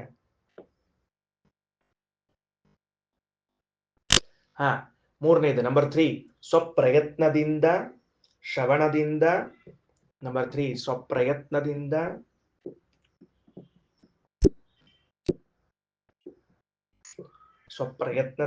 ಶ್ರವಣದಿಂದ ವಿಚಾರದಿಂದ ಯಾವಾಗಲೂ ಶಾಸ್ತ್ರಾಭ್ಯಾಸ. ಎಷ್ಟು ಮಾಡ್ಬೇಕು ನೋಡ್ರಿ, ಎಷ್ಟು ಮಾಡ್ಬೇಕು. ಯಾವಾಗಲೂ ಶಾಸ್ತ್ರಾಭ್ಯಾಸ. ಸ್ವಪ್ರಯತ್ನ, ಶ್ರವಣ, ವಿಚಾರ ಇವುಗಳಿಂದ ಶಾಸ್ತ್ರಾಭ್ಯಾಸ ಮಾಡಬೇಕು. ಮುಂದ ನಿಷಿದ್ಧ ಕರ್ಮ ತ್ಯಾಗ. ನಂಬರ್ 4. ನಂಬರ್ 5 ಮುಂದ. ನಂಬರ್ 5 ಯಾವುದು? ಸ್ವಧರ್ಮಾಚರಣೆ. ಇವುಗಳನ್ನ ಅಪ್ರಮಾದ ಅಂತ ಕರೀತಾರೆ. ನಂಬರ್ 4 ಏನು? ನಿಷಿದ್ಧ ಕರ್ಮ ತ್ಯಾಗ. ನಂಬರ್ 5 ಏನು ಅಂದ್ರೆ ಸ್ವಧರ್ಮಾಚರಣೆ. 5ನೇ ಕಕ್ಷೆಯಲ್ಲಿ ಬರೋದು ಸ್ವವರ್ಣಾಶ್ರಮೋಚಿತ ಕರ್ಮಗಳು. ಸರಿ ಆಯ್ತಾ? ಸ್ವಧರ್ಮಾಚರಣೆ ಎಂಬುದು. ಓಕೆ, ಇವುಗಳ ಅಪ್ರಮಾದ ಅಂತ ಕರೆಸಿಕೊಳ್ಳುತ್ತದೆ. ಬಹಳ ಚಂದ ಆತ್ ವಿಷಯ. ಅವಿಸ್ಮೃತಿ ಸದಾ ವಿಷ್ಣೋ. ಒಂದು ಕ್ಷಣವೂ ಭಗವಂತನ ಮರಿಬೇಡ್ರಿ, ಮಿಥ್ಯಾಜ್ಞಾನ ಮಾಡಿಕೊಳ್ಬೇಡ್ರಿ. ಸ್ವಪ್ರಯತ್ನದಿಂದ ಶ್ರವಣದಿಂದ ವಿಚಾರದಿಂದ ಯಾವಾಗಲೂ ಶಾಸ್ತ್ರಾಭ್ಯಾಸ ಮಾಡ್ರಿ. ನಿಷಿದ್ಧ ಕರ್ಮಗಳ ತ್ಯಾಗ ಮಾಡ್ರಿ. ಸ್ವಧರ್ಮಾಚರಣೆಯನ್ನು ಮಾಡ್ರಿ. ಇವುಗಳೇ ಅಪ್ರಮಾದ ಅಂತ ಕರೆಸಿಕೊಳ್ಳುತ್ತದೆ. ಓಕೆನಾ? ಮುಂದೆ ಹೋಗೋಣ ನೋಡ್ರಿ ಏನಂತಾರ. ಹೌದು, ಶಾಸ್ತ್ರಾಭ್ಯಾಸ ಸದಾ ಮಾಡ್ರಿ ಅಂದ್ರೆ ಶಾಸ್ತ್ರ ಅಂದ್ರೆ ಯಾವುದು ಅಂತ ನಮಗೆ ಹೇಳ್ಕೊಡ್ರಿ. ಎಸ್, ವೇದಾಸ್ತು ಪಂಚಚ 5 ವೇದಗಳನ್ನೇ ನಾವು ಶಾಸ್ತ್ರ ಅಂತ ಕರಿತೀವಿ. ಯಾವುದು? ಭಾರತಂ ಪಂಚರಾತ್ರಂಚ ಮೂಲ ರಾಮಾಯಣಂ ತಥಾ ಪುರಾಣಂ ಭಾಗವತಂ ಚೈವ ಪಂಚಮೋ ವೇದ ಉಚ್ಯತೆ. 5 ವೇದಗಳು. ಭಾರತ ಬರ್ಕೊಳ್ರಿ. ಶಾಸ್ತ್ರಗಳೆಂದರೆ ಅವನ್ನೇ ಓದ್ಬೇಕ, ಬೇರೆ ಓದ್ಬಾಡ್ರಿ. ಮತ್ ನೀವು ಶಾಸ್ತ್ರ ಅಂದ್ರೆ ಇವನ್ನೇ ಓದ್ಬೇಕು. ಶಾಸ್ತ್ರವೆಂದರೆ 5 ವೇದಗಳು. 5 ವೇದಗಳು ಅಂದ್ರೆ ಋಗ್ವೇದಾದಿ 4, ಮಹಾಭಾರತ 1. ಮುಗಿದು ಹೊತ್ತಲ್ಲಿಗೆ ಋಗ್ವೇದಾದಿಗಳು ಮತ್ತು ಮಹಾಭಾರತ. ಋಗ್ವೇದ, ಯಜುರ್ವೇದ, ಸಾಮವೇದ, ಅಥರ್ವವೇದ 4, ಮಹಾಭಾರತ 1 5. ಓಕೆ, ಮುಂದೆ ಹೋಗೋಣ. ಇದು ಒಂದು ಶಾಸ್ತ್ರ ಆಯ್ತು, 5 ವೇದ ಆಯ್ತು. ಇನ್ನ ಪಂಚರಾತ್ರ 1, ಮೂಲ ರಾಮಾಯಣ, ಭಾಗವತಾದಿ ವೈಷ್ಣವ ಪುರಾಣಗಳು. ಮೂಲ ರಾಮಾಯಣ, ಭಾಗವತಾದಿ ವೈಷ್ಣವ ಪುರಾಣಗಳು. ಇವುಗಳು ಪಂಚಮ ವೇದ ಅಂತ ಕರ್ಸ್ಕೋತಾವ. ಇವೆಲ್ಲವೂ ಪಂಚಮ ವೇದ ಅಂತ ಹೇಳ್ಬಿಟ್ರ ನೋಡ್ರಿ, ಬಹಳ ಚಂದದ. ಪಂಚಮೋ ವೇದ ಉಚ್ಯತೆ. ಸರಿ ಆಯ್ತಾ? ಇಲ್ಲಿ ಹೊಸ ಅಂಶ ಏನ್ ಗಮನಿಸಬೇಕಾದದ್ದು ಅಂದ್ರೆ, ಋಗ್ವೇದ, ಯಜುರ್ವೇದ, ಸಾಮವೇದ, ಅಥರ್ವವೇದಗಳು ನಾಲ್ಕಂತರೂ ವೇದದ ಅದ. ಮಹಾಭಾರತವನ್ನು ಒಂದೇ ಪಂಚಮ ವೇದ ಅಂತ ತಿಳಿದಿದ್ವಿ. ಆದ್ರೆ ಶ್ರೀಮದಾಚಾರ್ಯ ಅಂತಾರ ಭಾರತ, ಪಂಚರಾತ್ರ, ಮೂಲರಾಮಾಯಣ, ವೈಷ್ಣವ ಪುರಾಣಗಳು ಪಂಚಮ ವೇದ ಅಂತ ಇಟ್ಕೊಳ್ರಿ ಅಂತ ಬರ್ಬಿಟ್ಟ. ಗೊತ್ತಾಯ್ತಾ? ಈಗ ಹೊಸ ಅಂಶ ಏನ್ ಬಂತು? ಕೇವಲ ಮಹಾಭಾರತವಷ್ಟೇ ಪಂಚಮ ವೇದ ಅಲ್ಲ, ಭಾಗವತವೂ ಹೌದು, ಪಂಚರಾತ್ರವೂ ಹೌದು, ಮೂಲರಾಮಾಯಣವೂ ಹೌದು. ಹಿಂಗ್ ಬರ್ಕೊಳ್ರಿ ಟೈಟಲ್ ಒಳಗೆ ಪಂಚಮ ವೇದ ಅಂತ ಬರ್ಕೊಂಡ್ಬಿಡ್ರಿ. ಉಳಿದಾರ್ಥ ಆಗ್ತದೆ. ಪಂಚಮ ವೇದ ಭಾರತ, ಪಂಚರಾತ್ರ, ಮೂಲರಾಮಾಯಣ, ಭಾಗವತ ಇವೆಲ್ಲವೂ ಪಂಚಮ ವೇದ ಅಂತ ಕರೆಸಿಕೊಳ್ಳುತ್ತದೆ. ಶಾಸ್ತ್ರ ಅಂದ್ರೆ ಏನು ಅಂದ್ರೆ ಐದು ವೇದಗಳನ್ನ ಶಾಸ್ತ್ರ ಅಂತ ಕರಿತೀವಿ. 5 ವೇದ ಅಂದ್ರೆ ಯಾವುದು? ನಮಗ್ ನಾಲ್ಕ ಪ್ರಸಿದ್ಧವಲ್ಲ ಅಂದ್ರೆ 5ನೇದ್ ಯಾವುದು ಅಂತ ಹೇಳ್ಬಿಡ್ತೀವಿ ಅಂತ ಇದ್ದೇನೆ. ಅರ್ಥ ಆಯ್ತಾ? ಅದ್ ಹೆಂಗ್ ವಾಕ್ಯ ಹೊಂದ್ಸ್ಕೋಬೇಕು ಅಂತ ಹೇಳಿ. ಶಾಸ್ತ್ರವೆಂದರೆ ಪಂಚವೇದಾಹ, 5 ವೇದಗಳು. ಅಲ್ರಿ, 4 ವೇದವ 5 ವೇದ ಎಲ್ಲಿದ ಶಾಸ್ತ್ರ ಅಂದ್ರೆ 5ನೇದ್ದು ಅಂದ್ರೆ ಭಾರತ, ಪಂಚರಾತ್ರ, ಮೂಲರಾಮಾಯಣ, ಪುರಾಣ, ಭಾಗವತ ಪುರಾಣ ಪಂಚಮೋ ವೇದ ಉಚ್ಯತೆ ಅಂತ ಹಿಂಗ್ ಹೊಂದ್ಸ್ಕೊಳ್ರಿ. Okay, right. ಮುಂದ ಇನ್ನ ತ್ರಿಲೋಕ ಪ್ರಾಪ್ತಿ ಪರಿಘಾಹ ತ್ರಯಸಂತಿ ಸದಾತನಾಹ. 3 ಲೋಕ ಪ್ರಾಪ್ತಿಗೆ ಬೇಕಾಗಿರುವಂತಹ 3 ವಿಘ್ನಗಳವ. ಹೇಳಿದ್ನಲ್ಲ, ದ್ವಾರಗಳು ಬಂದದ. ತೇಷಾಂ ಅಜ್ಞಾದಿಗೋ ವಿಷ್ಣೋ ಅಪಹಂತ ಸ್ಮೃತೋ ಭವೇತ್. ಅದಕ್ಕೆ ಅಜ್ಞಾದಿಗಳಲ್ಲಿ ಇರುವ ಭಗವಂತನ ಪ್ರಾರ್ಥನಾ ಮಾಡಿದ್ರೆ ಅಪಹಂತ ಆ ವಿಘ್ನಗಳನ್ನು ಪರಿಹಾರ ಮಾಡ್ತಾನ. ಸರಿ ಆಯ್ತಾ? ತ್ರಿಲೋಕ ಪ್ರಾಪ್ತಿ, 3 ಲೋಕದ ಪ್ರಾಪ್ತಿಗೆ ಪರಿಘಾಹ ಅಂದ್ರೆ ಚಿಲಕ, ಅಗಳಿ ಅವ. ತ್ರಯಸ್ಸಂತಿ ಸದಾತನ, ಪರ್ಮನೆಂಟ್ ಅವು. ಅವುಗಳನ್ನ ಪರಿಹಾರ ಮಾಡ್ಕೋಬೇಕು ಅಂದ್ರೆ ತೇಷಾಂ ಅಜ್ಞಾದಿಗೋ ವಿಷ್ಣು, ಅಜ್ಞಾದಿಗಳಿರುವ ಪರಮಾತ್ಮ ಅಂದ್ರೆ ಅಗ್ನಿ, ವಸು, ರುದ್ರ, ಆದಿತ್ಯ, ವಿಶ್ವೇ ದೇವತೆಗಳಿಂದ ಪರಮಾತ್ಮ ಅಪಹಂತ ಸ್ಮೃತೋ ಭವೇತ್. ಮತಸ್ಸನ್ ಸುಖ ಭೋಗಾಯ ಯತ್ರ ಗಚ್ಚತಿ ತತ್ರ. ಇವ ಸತ್ತ ಮೇಲೆ ಸುಖ ಅನುಭವಿಸ್ಬೇಕು ಅಂತ ಎಲ್ಲೆಲ್ಲಿ ಹೋಗ್ತಾನೋ ಅಲ್ಲಲ್ಲಿ ಏಕೈಕ ಪರಿಗಹ ಅಗ್ರೇ, ಒಂದೊಂದೊಂದೊಂದು ವಿಘ್ನವ. ಅದಕ್ಕೆ ಅಗ್ರೇ ಸ್ಯಾದ್ ಗತೆ ತಸ್ಮಿಸ್ತು ವಿಷ್ಣುನ. ಅದಕ್ಕೆ ಮೊದಲೇ ಏನ್ ಮಾಡಬೇಕು? ಆಯಾ ಲೋಕಗಳಲ್ಲಿರುವಂತಹ ಭಗವಂತನ ಪ್ರಾರ್ಥನಾ ಮಾಡಿಕೊಂಡ್ರೆ ಯಜಮಾನ ಪೃಥಿವ್ಯಾದಿ ಲೋಕಾನ್ ಭೋಗಾಯ ಯಾತಿ. ಆ ಯಜ್ಞ ಮಾಡಿದ ಯಜಮಾನ ಪೃಥಿವ್ಯಾದಿ ಲೋಕಗಳನ್ನು ಹೊಂದುತ್ತಾನೆ. ಪರಮಾತ್ಮನ ಅನುಗ್ರಹದಿಂದ ನಿರ್ವಿಘ್ನವಾಗಿ ಸುಖವನ್ನು ಅನುಭವಿಸುತ್ತಾನ. ಕಲ್ಪನಾ ಬಂತಲ್ಲ ವಿಷಯ ಏನಂತ ಹೇಳಿದ್ದದ ಹಿಂದೆ. ಆಯ್ತಾ? ಯಸ್ತ್ರಾತಿ ಯಜ್ಞ ಮಾತಾರಂ ಯಜ್ಞ ಮಾತ್ರ ಹರಿಸ್ತು ಸಹ ತಮೇವ ವೇತ್ತಿ ಯೋ ಭಕ್ತೋ ಯಾತಿ ಸ್ವರ್ ಮುಕ್ತಿರೇವ. ಅಲ್ಲಿ ಯಜ್ಞ ಮಾತ್ರ ಅಂತ ಒಂದು ಶಬ್ದ ಅದ. ಯಜ್ಞ ಮಾತ್ರ ಅಂದ್ರೆ ಏನು? ಯಸ್ತ್ರಾತಿ ಯಜ್ಞ ಮಾತಾರಂ. ಒಂದೇ ನಿಮಿಷದಲ್ಲಿ ಏನದಲ್ಲಿ ಯಜ್ಞ ಮಾಡುವನನ್ನು ರಕ್ಷಿಸುವ ಭಗವಂತನನ್ನ ಯಜ್ಞ ಮಾತ್ರ ಅಂತ ಕರೀತಾರ. ಯಜ್ಞ ಮಾಡುವನನ್ನು ರಕ್ಷಣೆ ಮಾಡ್ತಾರಾದ್ದರಿಂದ ಭಗವಂತನಿಗೆ ಯಜ್ಞ ಮಾತ್ರ. ತಮೇವ ವ್ಯಕ್ತಿಯೋ ಭಕ್ತ, ಆ ಯಾರವನನ್ನು ತಿಳ್ಕೋತಾನೋ ಅವನೇ ಭಕ್ತ. ಸ್ವರ ಮುಕ್ತಿರೇವ, ಅಪರೋಕ್ಷ ಜ್ಞಾನ ಪಡೆದಿಲ್ಲ ಅಂದ್ರೆ ಸ್ವರ್ಗಕ್ಕೆ, ಅಪರೋಕ್ಷ ಜ್ಞಾನ ಪಡೆದಿದ್ದ ಅಂದ್ರೆ ಮೋಕ್ಷಕ್ಕೆ ಹೋಗ್ತಾನ. इति श्रीमदानंदतीर्थ भगवत्पादाचार्यवृत्ते श्रीमच्छान्दोग्योपनिषद् भाष्ये द्वितीयोऽध्यायः समाप्तः. श्रीकृष्णार्पणमस्तु।